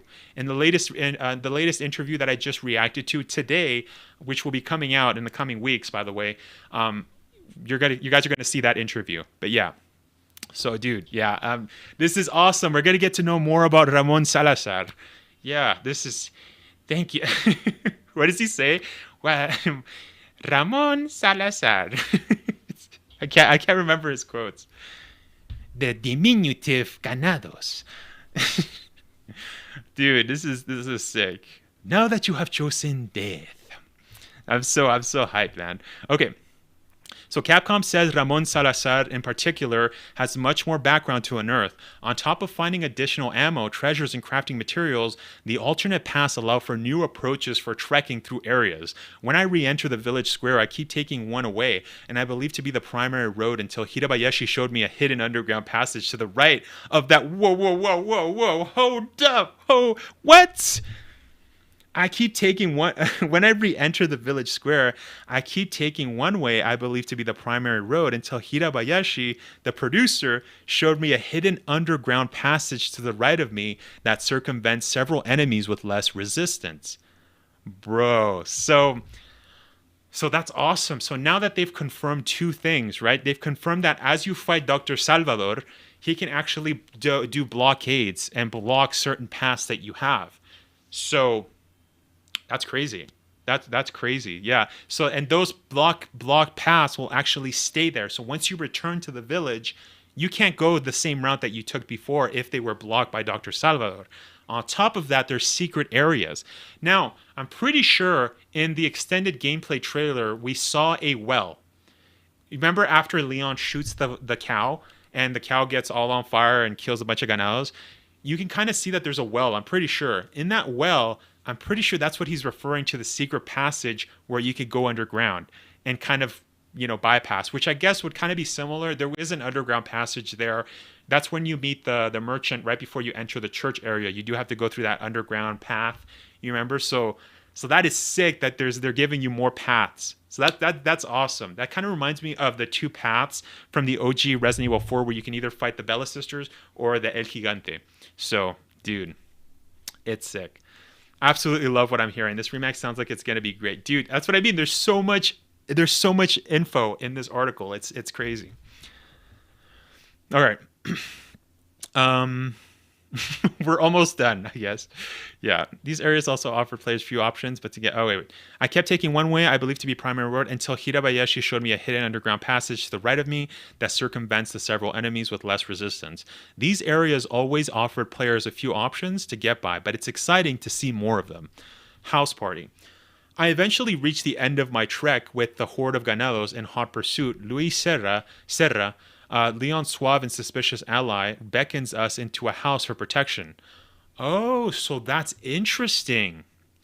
So they kind of took out one area, or maybe he just didn't talk about it.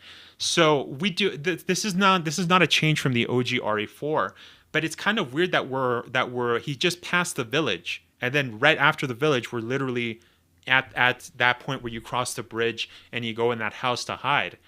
That's interesting. Or is the Lewis fight going to take place in the barn area? Because that's the area you have to go through to get by to the other area. Or maybe the journalist just didn't write. I don't know. I'm just speculating. Of course, he's not going to spoil everything for us. But that's interesting. Leon's suave and suspicious ally beckons us into a house for protection. After a tense exchange where Leon questions Lewis's motives for assisting them, they table the conversation as the mom arrives to swarm the house. So this is right where that scene where we actually see Leon holding Lewis, right, Luis, and he's kind of questioning. He's kind of like this. Remember in the shots that we saw? So yeah, that's crazy. That's crazy. So this battle, a memorable sequence from the original game, unfolds as it did in 2005, but with some tweaks. For one, you can now barricade windows using... Wait, what? Wait, you can barricade windows? Bro, that is crazy, guys. That's crazy. I'm so hyped. So that they're taking the same thing that they did with Resident Evil 2 Remake with R.P.D. Remember, you could use the pallets or whatever and kind of just board them up. So... yeah, for one, you can now barricade windows using nearby planks, a la the Resident Evil 2 Remake. Yeah, that's exactly what I just said. In addition to blockading them using bookshelves as in the original, yep, Capcom says Lewis also behaves more intelligently and is more capable ally. At one point, I down an enemy with a headshot and then Lewis quickly rushes over to stab them before he can rise again. Bro, Lewis is gonna be he's gonna be like the ultimate bro, man. You're gonna be freaking shooting and he's gonna be like, I got you, Leon. He's gonna stop. Dude, that's awesome. Dude, I'm so hyped. Yeah. At one point, I downed an enemy with a headshot, then Lewis quickly rushes over to stab them before he can rise again. He has a similar quick response time throughout the battle, and I feel like I'm spitting the work with a real partner this time. That's awesome. Dude, that is so sick. That's gonna be really handy. That's a good because keeping as many Ganelos out of the building is more sweat-inducing challenge than before. It's a test. I relish as it puts the more enjoyable action on full display. By the time we gun down the final threat, I feel spent but eager to take on whatever game is ready to throw at me next. All right. So that's all he has to say about that. Now he says building a case. So this is the attaché case, is a fan favorite element of Resident Evil 4. You can still arrange inventory items in a Tetris-like fashion, but Capcom is adding a customization option to make the inventory feature actively useful in-game. You can now equip different types of cases that, in addition to featuring cosmetic flourishes, grant perks such as increased ammo drops. On top of that, you can hang charms from the case modeled after items that also bestow small bonuses. The case remains the same in inventory alignment or allotment, but this changes gives players yet let's see, you can also hang but this changes gives players yet another option for customizing their experience. So that's really sick. So you could basically customize so you get powers essentially. So this definitely confirms awesome replayability. So if you beat the game, maybe you beat it on professional, maybe you get like a charm or whatever you can put on your attaché case, or you could get another thing that gives you a boost, or enemies drop items, or enemies fall easier. You know what I mean? I'm just speculating here, but on what he said.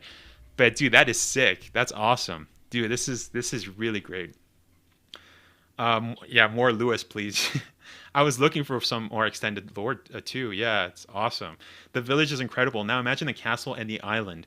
Yeah, I'm hyped. He only got to play chapter 1 and chapter 5.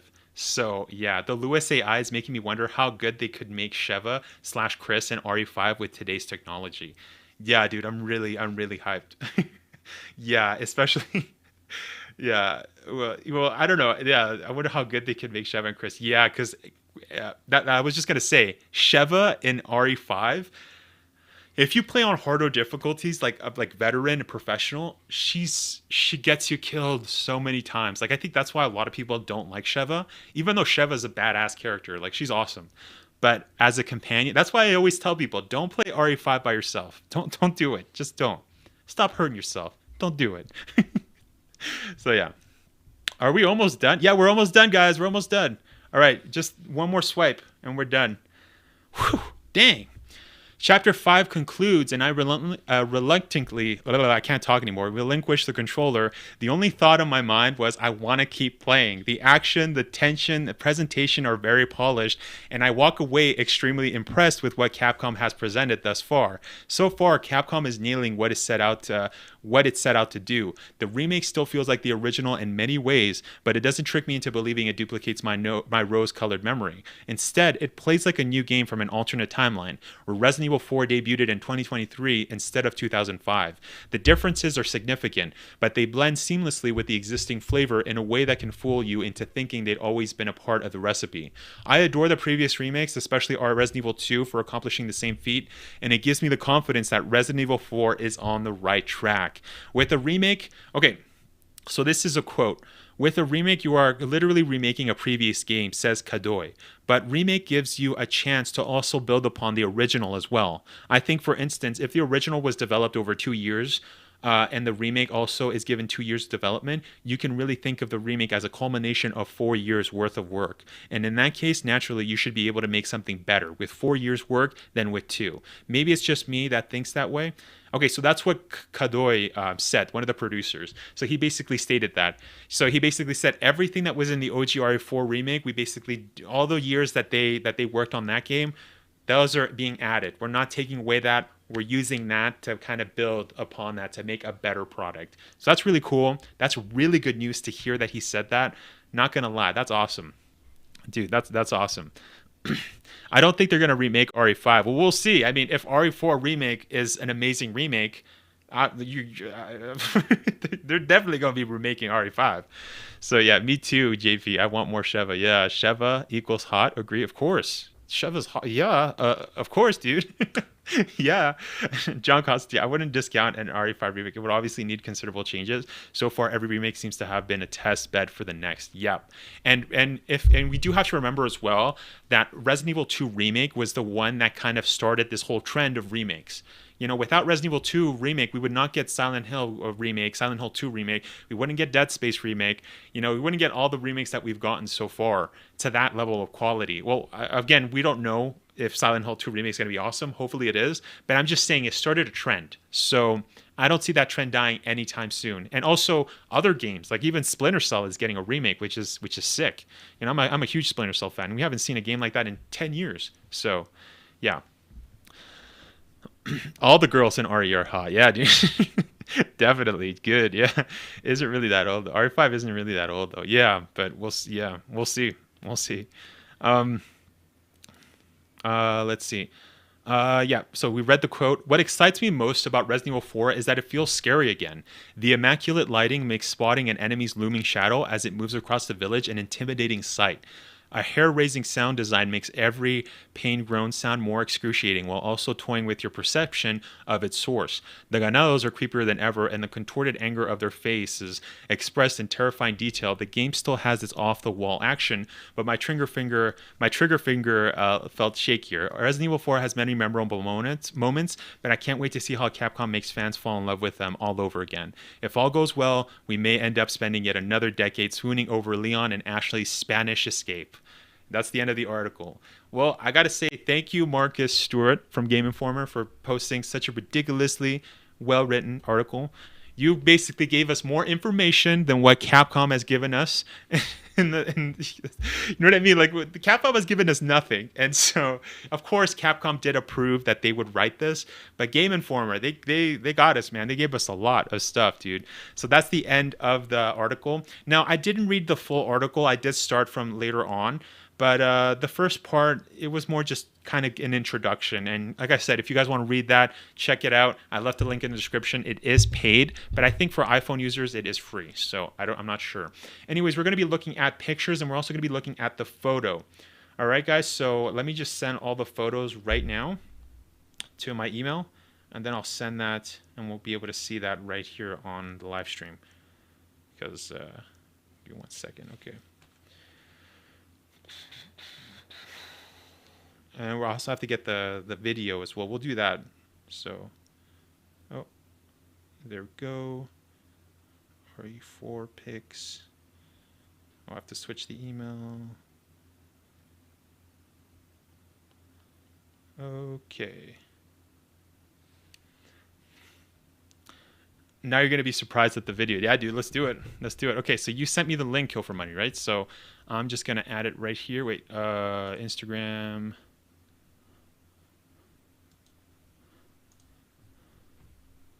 Okay. Copy. There we go. Add it to my thing.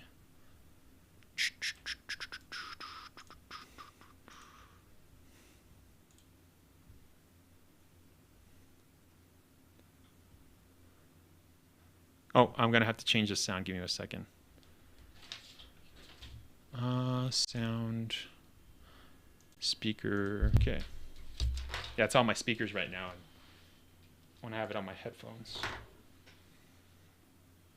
Dang, today was busy, man. I shot like 2 videos.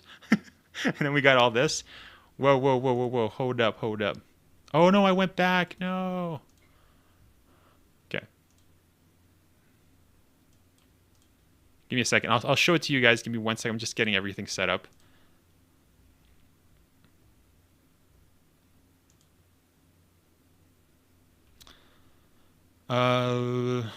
Wait a second. Let me put a multi-view.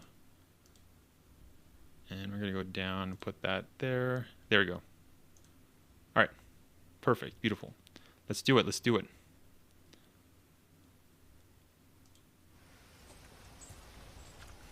In 2005, Resident Evil 4 changed the face of survival horror. The game's phenomenal blend of action and horror, combined with its revolutionary over-the-shoulder gameplay, cemented it... What the frick's going on? Why did it highlight all of that? Bro, okay, sorry, it's glitching. What the frick? Sorry, guys. Okay, there you go. In 2005, Resident Evil 4 changed the face of survival horror. The game's phenomenal blend of action and chapter horror, 1. combined with its revolutionary over-the-shoulder gameplay, like I said, I think that was an introduction as a bona fide classic, a magic Capcom to that hopes to recapture with a modernized remake. That reinvention graces Game Informer's cover this month. We visited Capcom's headquarters in Osaka, Japan, to play Chapter 1 and 5 of Resident Evil 4, and speak to its principal designers, including directors Yasuhiro. Was that the ground execution? Wait. Was that the ground execution that we were talking about? 4, and speak to its principal designers, including directors. Okay, so she wasn't convulsing, so she wasn't turning.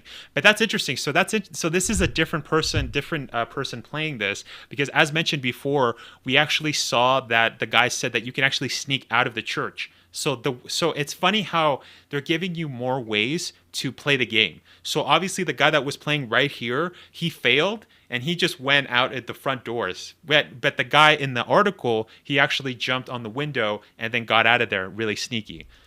Yasuhiro Ampo and Kazunori Kadoi, who previously led the Resident Evil 2 remake. Viewers can also look forward to never-before-seen gameplay and a new rapid-fire interview. That's Beginning Lewis, today, yeah. Digital Magazine subscribers can read 12 pages sharing new details on the opening section, breakdowns of Ashley's gameplay and other tweaks, plus impressions of the church, cemetery, and house battle segments. See how we just saw that the weapons, that's what he was talking about. You can have 8 different weapons. So that's like a quick inventory. You no longer have to go on your full inventory attaché case to constantly switch weapons, clicking equip. No, it's much more seamless.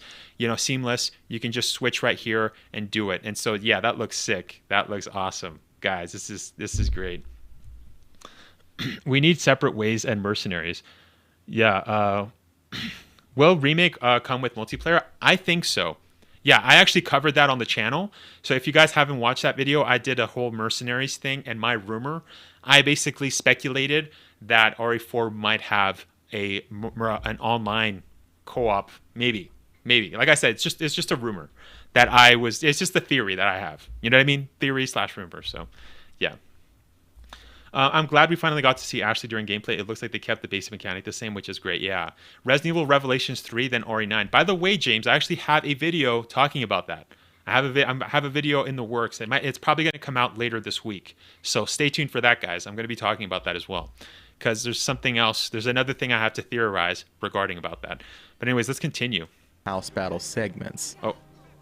To keep up with all of our coverage, that's it. Bookmark GameInformer.com / Resident Evil 4 and subscribe to our YouTube. Wait, what is this? Oh, let me read that. Cover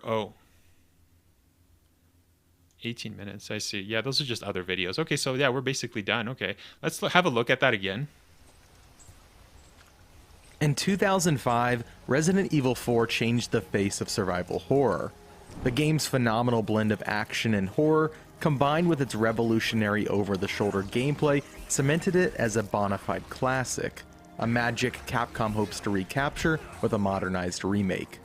That reinvention And why is graces this Game guy Informer's talking cover this like month. this? We visited Capcom's headquarters in Osaka, Japan, to play Chapter Osaka. 1 and 5 of Resident Evil 4 and speak to its principal designers, including directors Yasuhiro Ampo The and enemies look Kazunori so Kadoi, creepy. who Yeah, previously led even the more Resident creepy Evil than 2 it's awesome. remake. Viewers can also way look she was forward to running, never-before-seen like running, gameplay I'm gonna get and a you. new rapid-fire interview. Beginning today, Digital Magazine subscribers can read 12 pages sharing new details on Yeah, the we read opening it. We section, read all the 12 pages, breakdowns guys. of Ashley's gameplay and other tweaks, plus impressions of the church, cemetery, and house battle So segments. that's really interesting. To keep up with all That's of our really interesting that Leon literally goes next to the guy and then stabs him.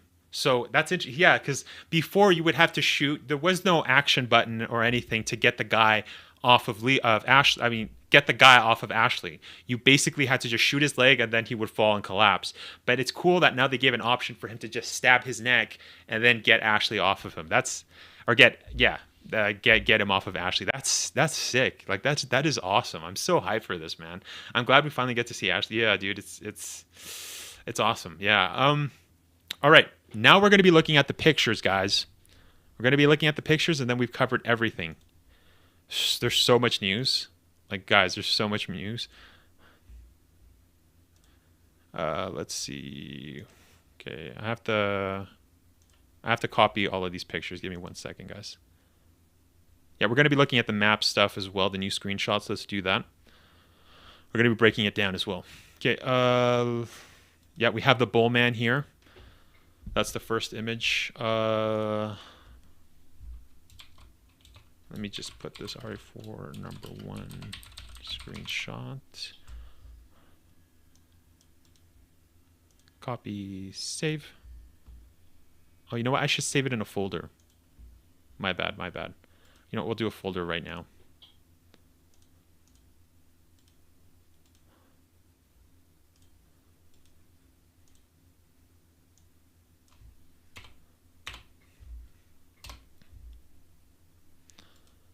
Okay, we're going to cut this. Put that in there. Yeah, it's just easier if I put it in a folder. Okay, yeah. I just want to get organized here too because I haven't moved it to my PC, so for future videos and stuff. Picture 3. Oh, what the frick?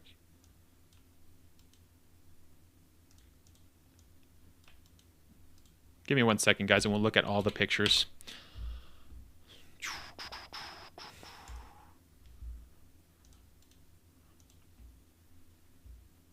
Oh no, it's saving on there. No.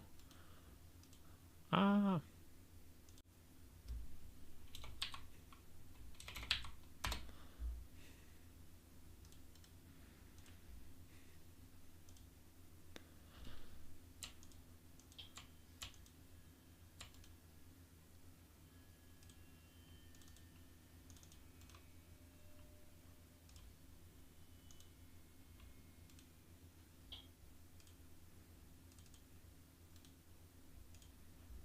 Okay. Number 5. How many pictures do we have? We have a lot, dude. 6, 7, 8. Okay, well, this is 6, I'm pretty sure. Yeah, this is 6.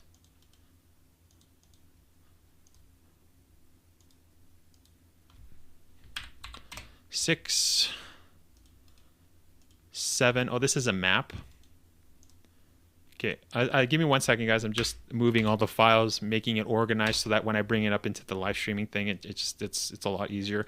I'm taking it from my email and stuff, so and then moving it to my computer in a specific folder. That's what I'm doing. Sorry, it's taking a little long.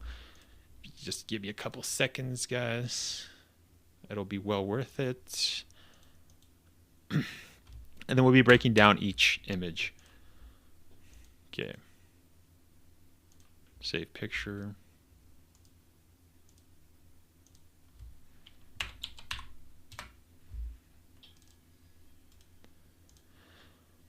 Dang, we got so many pictures, man. Dang. Calm down. 11. Okay. 12. We got 12 pictures.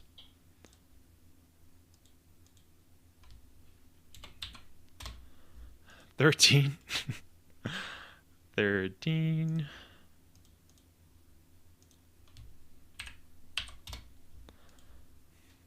Oh, man, okay.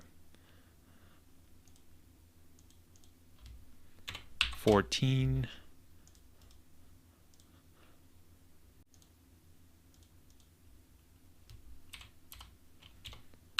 15. Damn, boy. Got too much here. 16.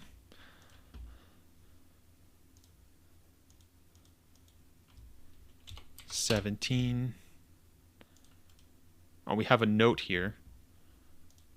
18. Okay, that's it. Okay, we're done. Sorry about that. It took a lot. Okay, let's merge this. Okay, and I'll get rid of this. Add this. Okay, I'm going to add the folder. Where are my pictures? Where are my pictures? Lists? No. Where are the images? Photos. Okay. Here we go. Okay. Loading the pictures. Okay. Let's go, guys. Let's see this. All right. Oh, you know what? I also got to put my face in the corner of this.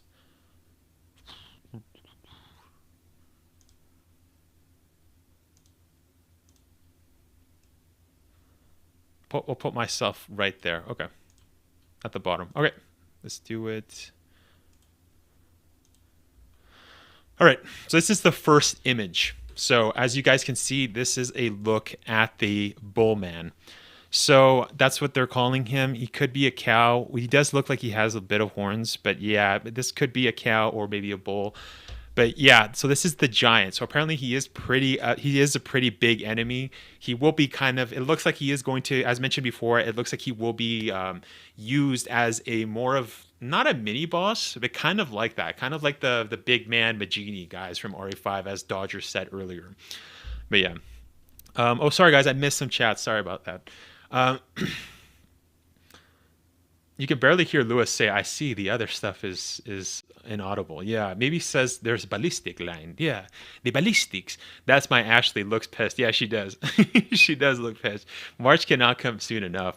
Will we get any unlockable costumes if we beat the game on professional or something? Yep. So again, this is speculation, but we did get confirmed that there are going to be different outfits. There are going to be DLCs for outfits. We did see that the deluxe edition guys are going to get, like people that buy the deluxe edition are going to get different outfits. There was 4 outfits that they kind of showed. Some of them were kind of darkened, so you couldn't really see the full outfit.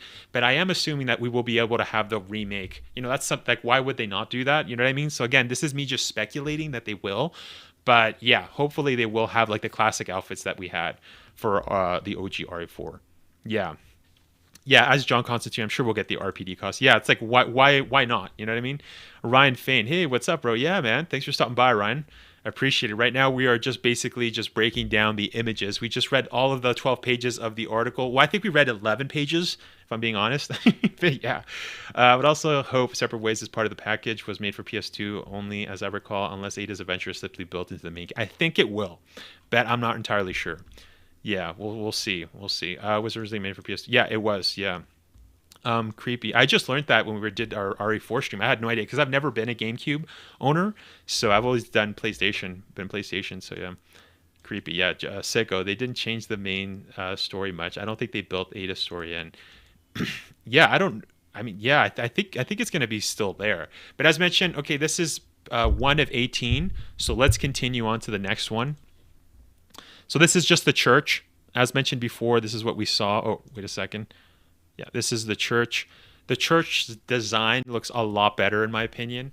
The enemies, too, they look a lot more creepy. Just the way they walk. Like, we saw the grandma kind of running up, and she's like, oh, I'm going to get you. Kind of doing that kind of a thing.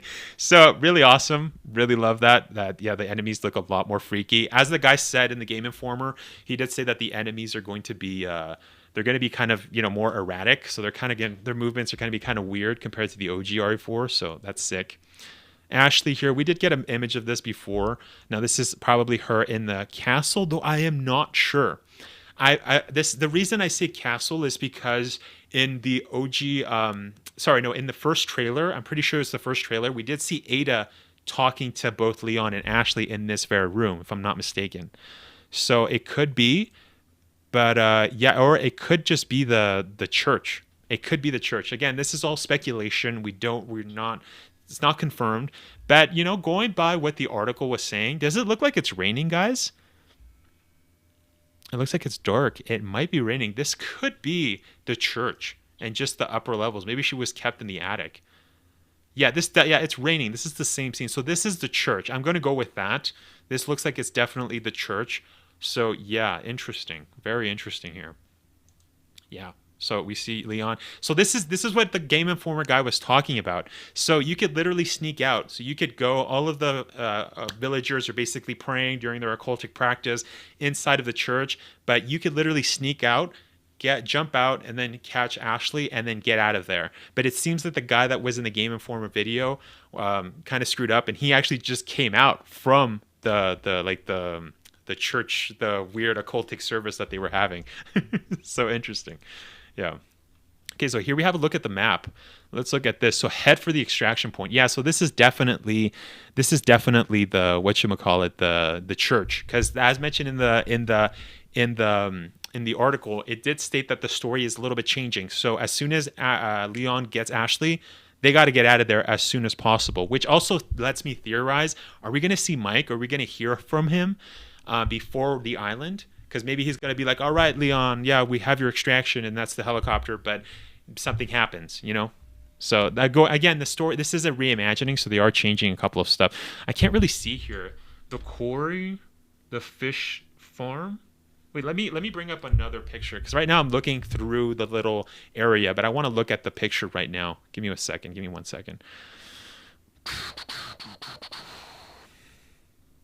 Where did I have it? Right here. Oh, no. Sorry. This is 7. Okay. Yeah, now I can zoom in. It's a little blurry, though. Okay, so we have the town hall, farm, villa. Interesting. So why is so the north point where it says extraction point, that says the villa. The farm, the town. Oh, so they've changed a couple of things, it seems. Yeah, the villa. I don't remember there being a villa. And that leads to the lake, to the lago. So it seems like they've changed. They have a fish farm. Yeah, that wasn't there before. And then we also have a quarry here. I guess we did kind of have a quarry before. I mean but not really. No, that we don't see the quarry until the castle area. Wait a second. So at the bottom there, at the bottom, right next to the lake, there's fish farm, and then it says the quarry. Bro, yeah. What the? It's raining. Yeah, Ashley looks worried. Yeah, and that's what the article was suggesting, that she is going to be more human in that aspect. She is going to be freaked out. John Constantine says there are layers on the map. Yeah, that's what you stated before. Yeah, so I guess it's just like, underground and whatnot. Village Chief's Manor. Whoa. So this is completely different. So now the Village Chief's Manor. I'm trying to think. Where was that situated? It's definitely a different. And what's over here? We have on the left the Hunter's Lodge. So that seems like that. Yeah. So that's what John Constantine was referring to, right? You were referring to the layers. So yeah, that seems like probably level 1, level 2, or the basements, because we do know for a fact that Village Square, you can't go underground, as stated in the the article.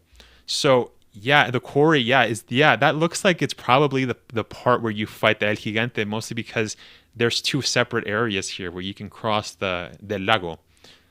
But that fish farm, that's new. Yeah, there's no swamp anymore, because before there was a swamp. Remember, there was like a little. Was that the fish farm?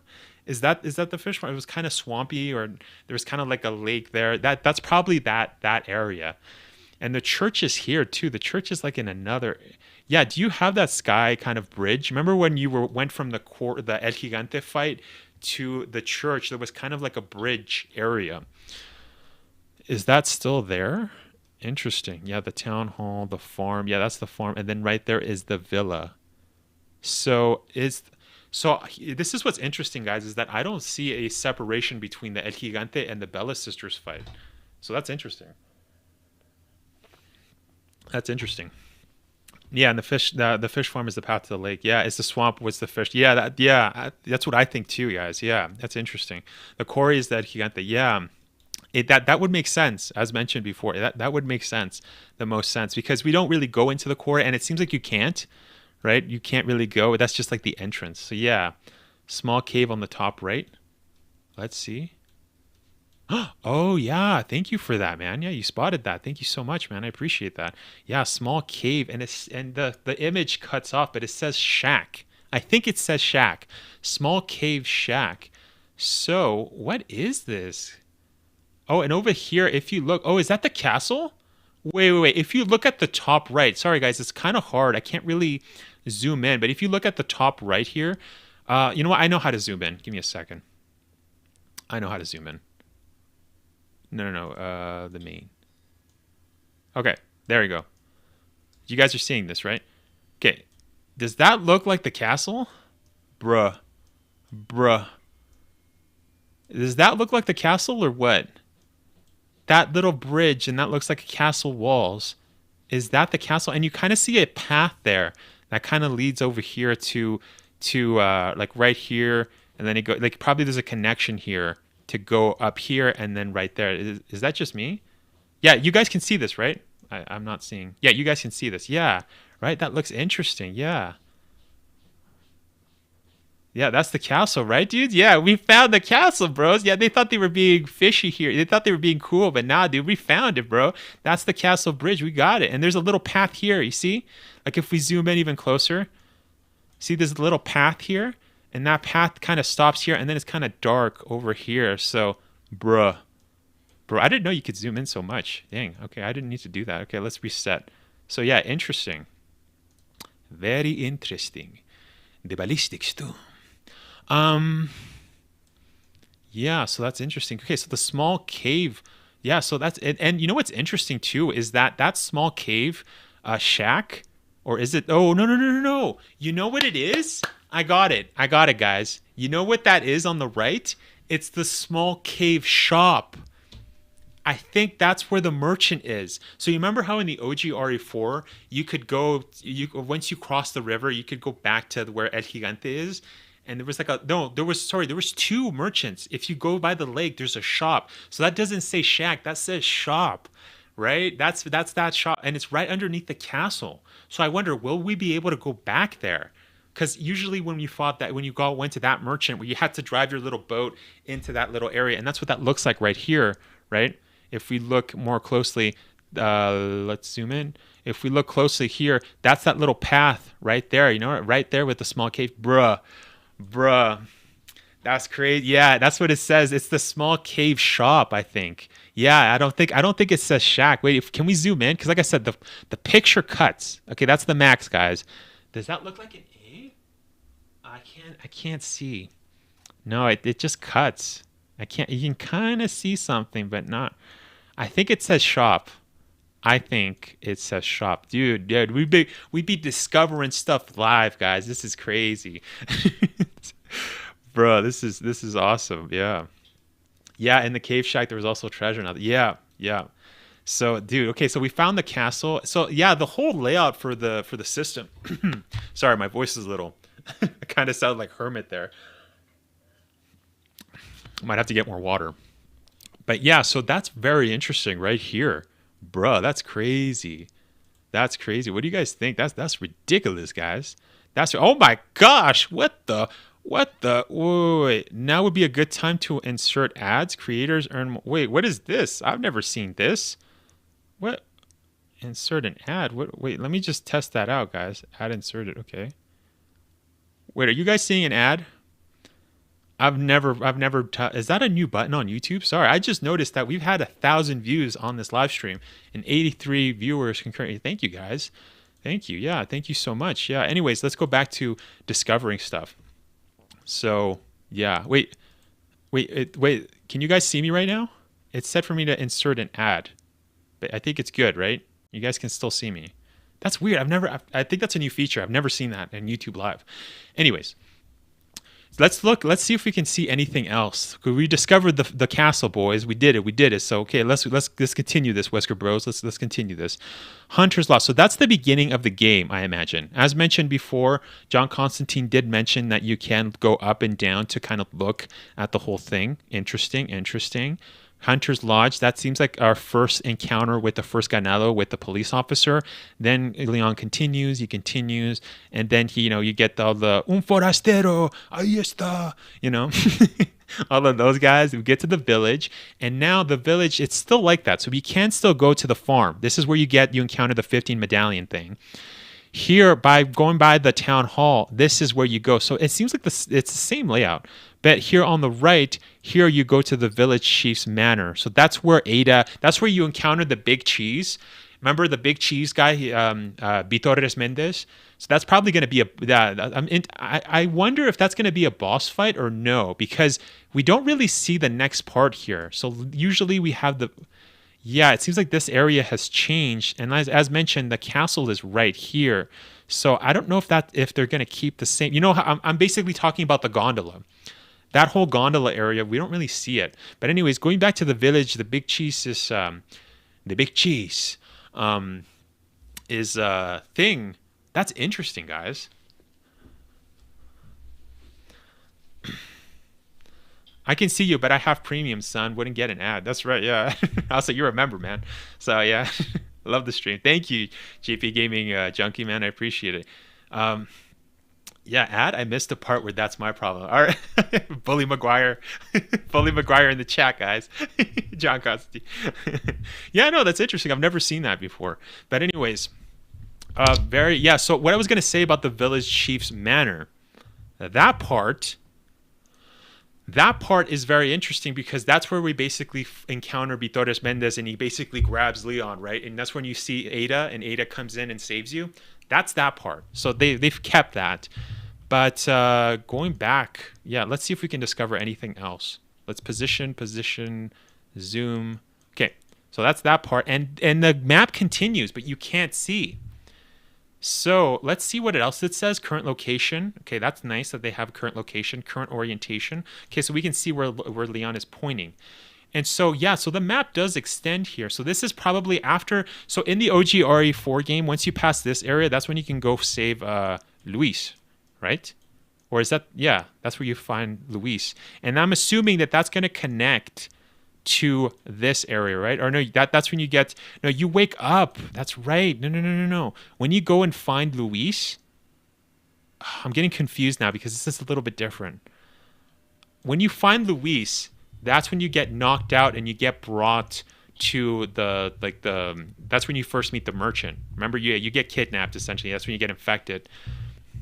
So where is that? I'm interested. Where is that? Okay, there's my face. I don't need to see that. Okay, you got the lake there. Is that just a boat? Wait, can we zoom in on that? Is that a boat? What is this? What is that? That looks like a boat. That's funny. Okay. All right. Yeah, so I don't know what this area is. Is this the area where you... Wait a second. Is that the area where Lewis, where you wake up and with Lewis and you almost get killed and then you meet the merchant? Hello, stranger. Is that the area? Bruh, I don't know. I don't know this area because it is confirmed. Like if we remember, in the trailer we did see Leon going through those, because it almost looked like they were suspended pallets. You remember when you fought that whole area after you meet the merchant, Lewis escapes or whatever. You are kind of like in a valley or whatever, and there's like there's a bottomless kind of a pit in between the valley, and you're kind of going through that suspended. We did see that, and we saw it collapse. Is that area? And then you go back here. So it's a little bit. Oh, sorry, it's a little bit different.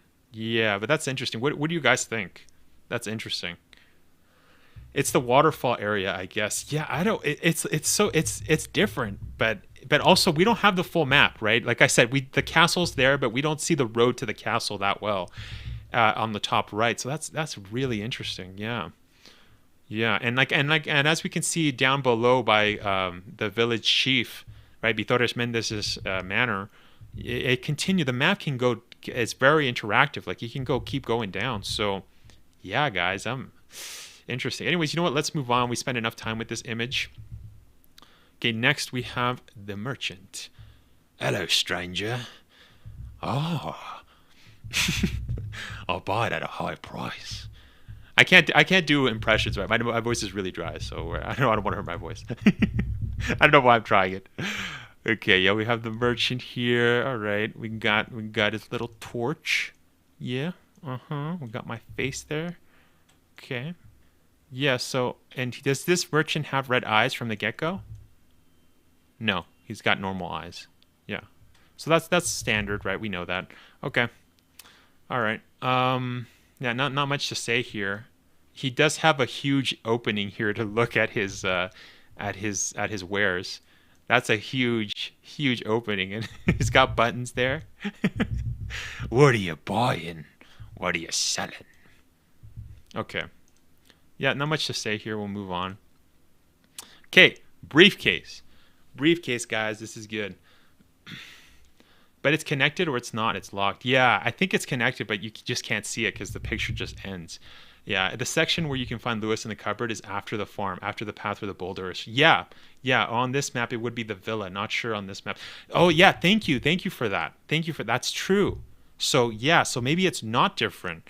Wait. Yeah, thank you for that. Like I said, I'm just getting a little confused, but no, you're right. So usually you go here, but the way that it worked before is that there was a farm here. There was this area, but there was another area that kind of went this route. You know what I mean? So there was two. Remember that this area here, you had to go through Ashley. You had to have Ashley to open the two gates to go up to here, which I'm assuming the villa is where you, oh, and here, look at that. Here you can see a bit more of the map. So that's where you probably encounter that. So the villa is where you see Luis and you get swarmed by enemies. And this is probably the bridge right here. This right here, this long strand, right? That's probably the bridge. But before you would go here to go and get the hurl chasing the rock. You would go all the way here, find Lewis, and then you would be teleported. You would be teleported to the other side, right? I'm getting confused now again. The other side. Wait, what is this? What is this? No, that's the church. Yeah. Yeah, we're not getting a full look at the map, so it's a little confusing. Yeah. Yes, the other path from the farm is littered with bear. Yeah, that led to the house. Yeah, exactly. That's that. That's definitely the villa. That's that. And the bridge. You have to go through the bridge, and that's when you can get the red 9, right? The merchant is literally like right here, like right before you cross the bridge. So I'm assuming that's that. But again, this is a reimagining, so I don't know how they're going to change it. But up here you can see after you fight the swarm, you get to pick to either go to the Bella Sisters or the El Gigante. So that's where I'm assuming the whole section with the gondola and later on is probably on this section here, but you can't see it. And then that will lead to the road to the castle that's right here. You see this road? This road right here to the castle, which leads to this road right here, and then you can go to the castle. So I think the section right here is empty because, of course, the image only lasts that long. So sorry, there we go. So that's what I think is happening, guys. This may be what they changed and all. Yeah, and that whole bottom part, I'm kind of getting a little confused there. So, but yeah, that's it. All right. So now let's look at the TMP here. Interesting. Oh, so as confirmed, we do have the TMP. It's right there, boys. We got the classic gun, Leon's gun right there. Handgun bullets, shotgun bullets. Oh, can we zoom in even closer? Oh, we have the coyote. Before it used to be a wolf, wasn't it? Or was it always coyote? Oh, now I'm second guessing myself. Yeah. I just always assumed it was a wolf. I thought it was a... It says coyote 2? Does that say coyote 2? Or is that just me, guys? As a relative of mine mentioned, a taché case is bigger than in October. I see. Oh, and those are the green herbs. Oh, the green and red. That looks weird. Yeah, those are the first aid. And these are all the knives. See, guys? So these looks like different. These look like different knives. Is that a laser sight? That looks like. Is that? Wait. Anybody here know about guns? I'm Canadian, so I don't know nothing about guns. But wait, is that a laser sight? Is that what the guy was talking about? How you can equip laser sights and you can buy them so that you can buy and attach them to different weapons? And that's the knife. So that seems like these little knives are probably the knives that it's like RE2, where you stab enemies and you can kind of lose them. You can pick them up again. And this is probably your main knife where you can probably parry. That's what I'm assuming is the case. But I don't know. What do you guys think? It was a wolf. Yeah, okay. Thank you. Thank you, Miyami. Yeah. No fire grenades. Yeah, well, yeah, there's nothing so far. We have a flash, but yeah, no incendiary. That's true. Yeah. I mean, not in this picture, but maybe later. Who knows? Okay. Looks like a scope to me. All right. Is that a scope? Yeah. Yeah, you know what? It does look like a scope. Yeah, you're right. Wait, can we switch this? Rotate it? Yeah, okay. Let me rotate that sucker. Oh, you know what? I think we should rotate the other. Oh, wait, I screwed up. I screwed up. Wait. Okay, rotate it one more time. Sorry, guys, if this is confusing. I've never done this before, so I'm learning. Yeah, is that a scope? Oh, I can't zoom in anymore since I'm like this. Okay. Yeah, I can't do that. Interesting. Interesting. Yeah, that's very interesting. Oh, oh, that's weird that I can zoom in like here, but not before. Yeah, is that a zoom? Yeah. Definitely an ACOG. Yeah. Okay. Yeah, an ACOG scope for a rifle. Thanks, guys. Yeah, as mentioned, I don't know anything about guns, but yeah, you're right. Yeah, that looks like, yeah, an ACOG. I only know my only terminology that I know about guns is from Call of Duty. So thank you, Call of Duty, for that. That's a scope. Yeah, okay, so that's not the, sadly, that's not the, whatchamacallit. It's not the thing. Interesting. Here we have the shotgun, as mentioned before, and this does look like the bolt action, right, guys? This looks like the bolt action from the OG one. It's looks a little better, but that, yeah, it's a bolt action. Right here, if you look here, that's where the bolt is. Yeah. The classic shotgun here. TMP gun. Okay, let's zoom out a little. I'm a little too close.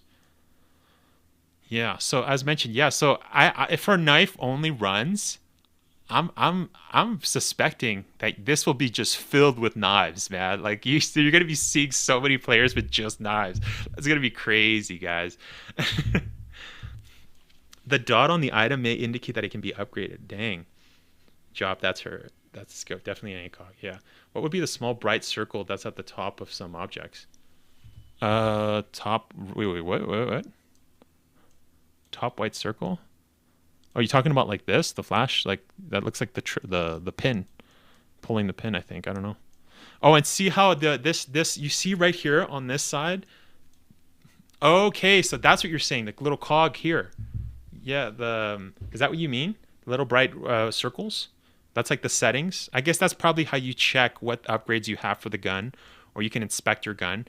But also you see how here it shows up. So this is how you'll be able to put your guns, which is very similar to the other RE2, RE3 remake did this.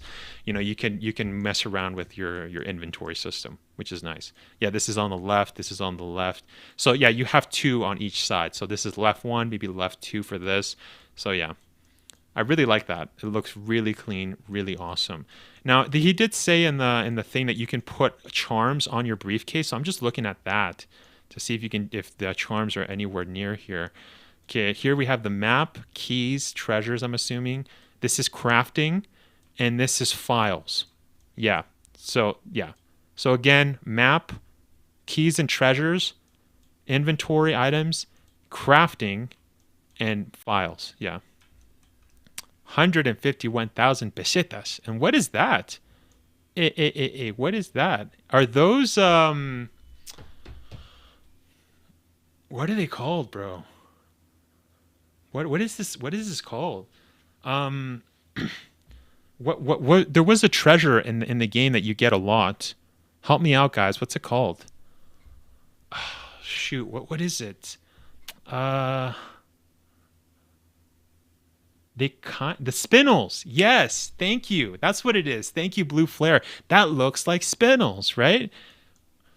Yeah, it looks like the spinels. Thank you so much, guys. Yeah, like I was forgetting it. I was like, what the frick are they called? Ah, yeah, it's spinel. Is that a spinel counter? That's interesting, bruh. That's interesting, guys. Dang. Okay, I think we've looked at everything on this image, unless I missed something. But yeah, auto assort, move, confirm. Yeah, so we basically covered everything. Yeah, the little inspection tool that looks like that. Yeah, I don't really see anything else here. Yeah, we looked at the living daylights out of this picture, man. All right, enough of that.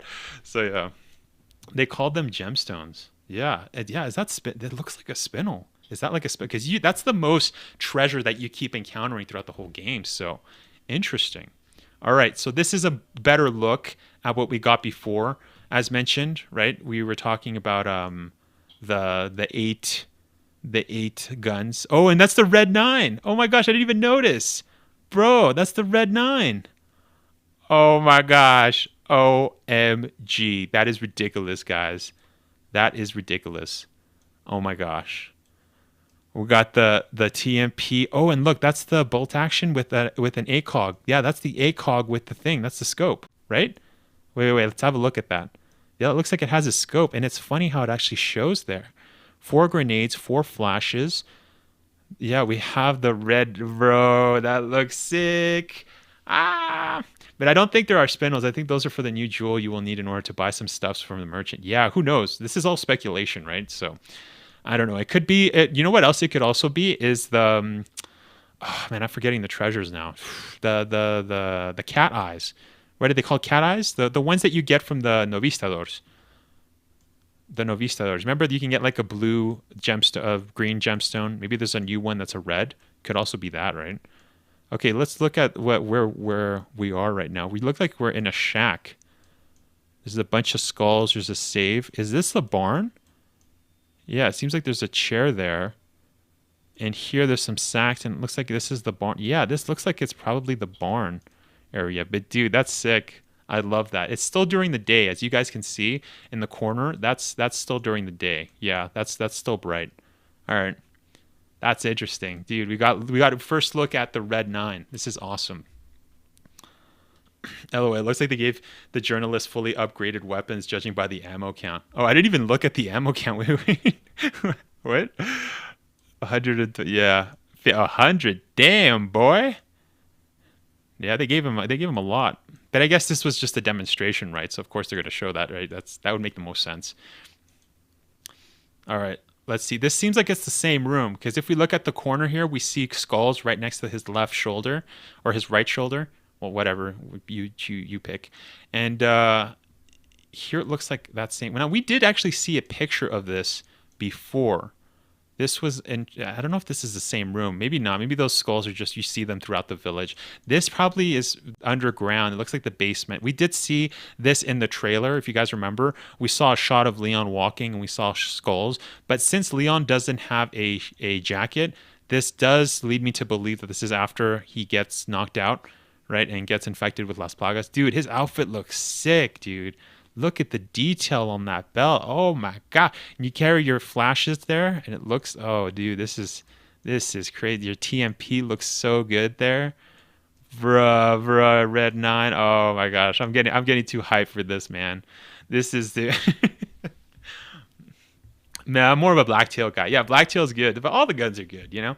Maybe I'm mistaken, but spindles were mentioned as well as gemstones. Yeah, yeah. There's no reason to take him out, right? LOL. Looks like they gave the yeah. Uh, yeah. Okay. Okay. What is this? Let's have an interesting look at this. Oh, what is that? Is that That's Sadler? Okay, I thought it was like an old woman at first, but no, that's Sadler. Yeah, so those are the portraits that you usually see Leon, right? You see Leon going across a lot of portraits, and you open those portraits, he gives you 5,000. We saw a picture of this too, another scene where I think he was in Viteres Mendez's house in the trailer. So this is nothing new. Those are just the portraits of him that we're going to be seeing. I'm trying to see if I can see anything else. No, I can't really see. I could up the brightness, but you know what? It's not worth it. I think it'll make everything bright. So, oh, did I take myself out? I think I did. Oh, there you go. Okay. Next, oh, we have the colmillos. So the fangs. Let's look at this. Oh my gosh. So this is nighttime, and this looks like the village, correct? Oh my gosh, bruh. Colmillos looks insane, dude. Holy, what the frick is that? Yeah, you can tell. Look at those fangs at the colmillos. That's what it means in Spanish. So, dang. Holy cow, they look freaky, man. You know, yeah, you're just waking up at night and you just see that. What? Jesus, I need Jesus. I need the Lord. That's the only thing that's coming to save you, man, is Jesus. That is freaky, man. Dang. You need the yeah. There's nothing, dude. Yeah, I need Jesus to save me, man. That's too much. Yeah. Damn, they really did a great job there. Yeah, that's whoa, that's intense. Okay, so let me just zoom out a little. I'm just looking, but yeah, I don't know if this is the village, this village square. I'm trying to see if there's any indicators. No, I don't really see anything. I think this might be the village. Yeah, I don't know. I might be wrong, but this looks like the village square just at night, and that is when you would encounter these guys. So interesting, interesting. Okay, sorry guys, I missed some stuff. I think somebody's talking about a leak or something. Apparently, Ada Wong is confirmed to be Lewis's sister. What? Who helps Wesker with finding Umbrella? Yeah. What? No, dude. No, that doesn't make any sense. No. Is that a leak? Is that a leak, Morgan? Leak on Reddit from a hidden page? Yeah. No. That's such nonsense. No. Yeah. Ada doesn't look Spanish at all. So. Lewis looks incredibly Spanish. He doesn't look Asian at all. So, no, I could tell you right now, that's a load of garbage, man. Yeah, don't trust leaks, man. Yeah. Leon could sell Ada songs to the merchant with that. According to a leak. Yeah, okay. Okay. Yeah, all right. This is why I don't believe leaks, man. I don't do it. Yeah, no. Let's keep it PG-13 here. That's just wrong. Okay, all right. Let's focus. Let's go back. All right, next up, next saber-tooth dog. Yeah, dude. All right. So we have a huge transformed ganados here. Oh, we have Leon with the flash there, ready to explode the heads. And what's that on his right? Is that a knife? Yeah, that's a different style of knife, but it has like little. Wait, let's look at that. It's got a little like the handle is a bit different, so that's definitely a different knife compared to the other one, right? Because if we look at the, wait, let's go back. Oh yeah, that's the bolt action. There's another one. There's Ashley. So Ashley's right there. Yeah, so he has to throw. So this is mid game, definitely. Yeah, let's go back to see. Wait a second. Yeah, let's go back to see the knife. Oh, wait. I have to fix that. Let's go back. Okay, we're almost done with the pictures. Where is the knife? Here we go. Is that the same knife? Yeah, it looks like the same knife. Never mind. Okay. Yeah, there's just several knives, right? Yeah, that looks like it's the same handle. So I wonder if later on you'll be able to purchase like Krauser's gun Krauser's knife after you've completed Resident Evil 4. You know what I mean? Are you going to be able to get like Ada's knife? You know, Ada looked like more of like a pocket knife. Are you going to be able to have that if you beat Ada's story? Are you going to be able to beat if you beat Krauser on professional, you're going to get his knife? Like stuff like that. Like it's going to be so sick. Like I hope. This is all speculation, by the way. There's nothing confirmed of that, but we do know that you can purchase knives and you can't upgrade them from the Game Informer article. So for those of you that are just tuning in, didn't know that we discussed that earlier. Okay, next image. We're almost done. This is 15 out of 18. So okay, we have Leon fighting the guy. Now this is obviously after he escapes from the whole village. Okay. Yep.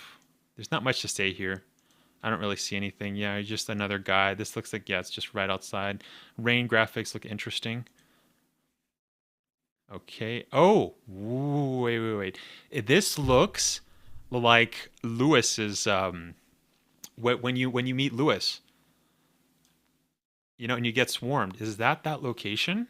It looks like that. Wait, what is this? Wait. What is... Oh no, okay. He just looks a little weird with the rain graphic over his beard. I thought that was like the Bullman. But no, yeah. The villagers, man. Yeah, they look sick.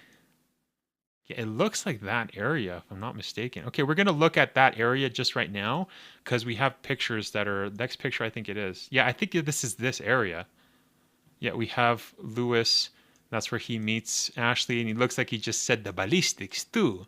If you look at his face, look at that. That's the guy that looks like that. He just said the ballistics. Oh. Leon's like, what? Those are not ballistics. No, those are mine. Lewis' his face, bro. Lewis is gonna be like a Giga Chad in this game, bro. Bro. Well, he was a Giga Chad before. Leon looks like he's better with the ladies. Bro, that's just the picture of, what is that, a vase? What is that? Oh, it's nothing. Okay. Yeah, interesting, interesting. Yeah, those little knives are parrying. Yeah, that's what we were saying before. That's what it seems like. It seems like those are just yeah, parrying knives. Or yeah, or no, not parry knives. It does look like those are the types of knives that if you get grabbed, kind of like RE2 where you stab and then you push and then you can shoot the zombie and grab it. Well, in this case, Ganado. It looks like that. That's my guess. And the big knife, that's for the parry, because they did that. They did say that if you brandish your knife or whatever, you did show off your knife before an enemy attacked, it does do a parry. And so both of those, that looked like that was the parry knife, and those others were more of like the blocking knife. You know, that's what it seems like to me, like more of the disposable types of knives. Yeah. Big Sigma energy, Lewis. Yeah, dude.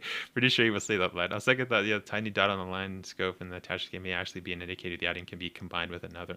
Oh, interesting. Oh, I didn't notice that. Yeah, you did say that they had indicator combined. Yeah, where was that? The tiny dot on the knife. Wait, let's look at that again. I'm curious. Let's go back. Give me a second, guys. We're almost done. But yeah. Oh, wait. Oh, I think we've gone too far. Gone too far. Whew, okay. Yeah, those little tiny dots. Yeah, I think you're right. I think those are probably the scope to put on the rifle. And but the knife, I guess that's just what knife do you have equipped, right? So you can just press L2 or whatever, how it was before, or L1 to use your knife. And those knives right there, they don't have that equip feature. So as mentioned, in the knife only runs, I'm sure people are going to have a bunch of knives. Or you know what? It's also reminds me of like the Resident Evil 2 remake knives. You remember if you beat the game, I think on hard or something, you have to do something to unlock the knife that the durability is like infinite. You know, I don't remember what it was exactly what you had to do, like the prerequisites, but there was that kind of knife, and that seems like that'll be available. You know what I mean? So when people do only knife runs, they're definitely going to use those types of knives with like power ups. You know what I mean? So that's going to be sick. Yeah, or they have like ultimate damage or one shot, because the guy did say you can't upgrade the lethality and the durability of your knife. So yeah. And I'm hoping that we get to buy different types of knives. Anyways, let's go back to near the end. Yeah, that was Lewis. And okay, we have the picture here. Let's look at that. Grave robber. Those traitorous twins should not be allowed to rest in peace for joining the evil cult. Won't anyone destroy the emblems? Yeah, okay, so this right here. Oh, Spinel right there. We got confirmation. Spinels. A. So this is the side quest. Remember in the Game Informer, he specifically said that you will be able to do side quests, and this was one of them. He said to solve it, you had to shoot, and that's exactly what it says here. You have to shoot those bells or whatever he said on the gravestones in order to unlock that, and then you bring it back to the guy, to the merchant, and then he gives you 2 spinels. And it says area request. So yeah, that's interesting. Okay, so that's all the images. Let me just double check. Maybe I didn't send all my images just in case. No, that's everything. That is everything. Yep. Okay, those are all the images. Yeah, I think you will indeed have a bayonet combo option. Yeah, that would be cool. Knife hilt. Yeah, the ring on the knife hilt can be fitted as a bayonet. Oh, that would be sick. That would be sick. That would be amazing. Of course, this is all speculation. We don't really have information. The Game Informer guide did not specify that, but that would be interesting if that was the case. If you could put that at the end of your as a bayonet. Oh, that'd be really cool. You could do so many moves with that. Dude, that would be sick. Yeah. Interesting. Oh, that's very interesting. Yeah. All right, let's merge here. Oh no, I merged that the wrong way. There you go. Well, anyways, Thank you so much, everybody, for staying tuned. We covered a lot. All right. Like I said, we got so much. We've been streaming for almost 3 hours. Whew. All right. I'm tired. I'm tired. My voice is tired. We did a whole bunch. If you haven't subscribed, make sure to subscribe because, as mentioned, we always bring out the latest news here on the channel. So, yeah. And like I said, I gave you the whole article. So, yeah. Yeah, this is exciting, guys. I am hyped for Resident Evil 4. This is crazy. I can't wait, guys. Can't wait. Yeah, we're almost at 2K subscribers. As mentioned, I have plans for the channel. This is going to be sick. Let's go, guys. Let's go. Anyways, thank you so much for stopping by, guys. Yeah, so much to cover. Yeah, guys, 3 hours. That's why I was making a video, and I was like, dude, I can't do this. This is 20 minutes. This is a lot of editing. I can't do that. That's too much. It's too much, guys. Anyways, see you guys. See ya. Yeah, thanks for the info, man. That was a blast. Yeah, thank you so much for everybody that stayed from the beginning, man. You guys are sick. Yeah, you guys are awesome. I hope that you guys got a lot of enjoyment, that you guys are also hyped for this game, because all the information, Capcom hasn't given us anything, but today the Game Informers got us, man. They got our backs.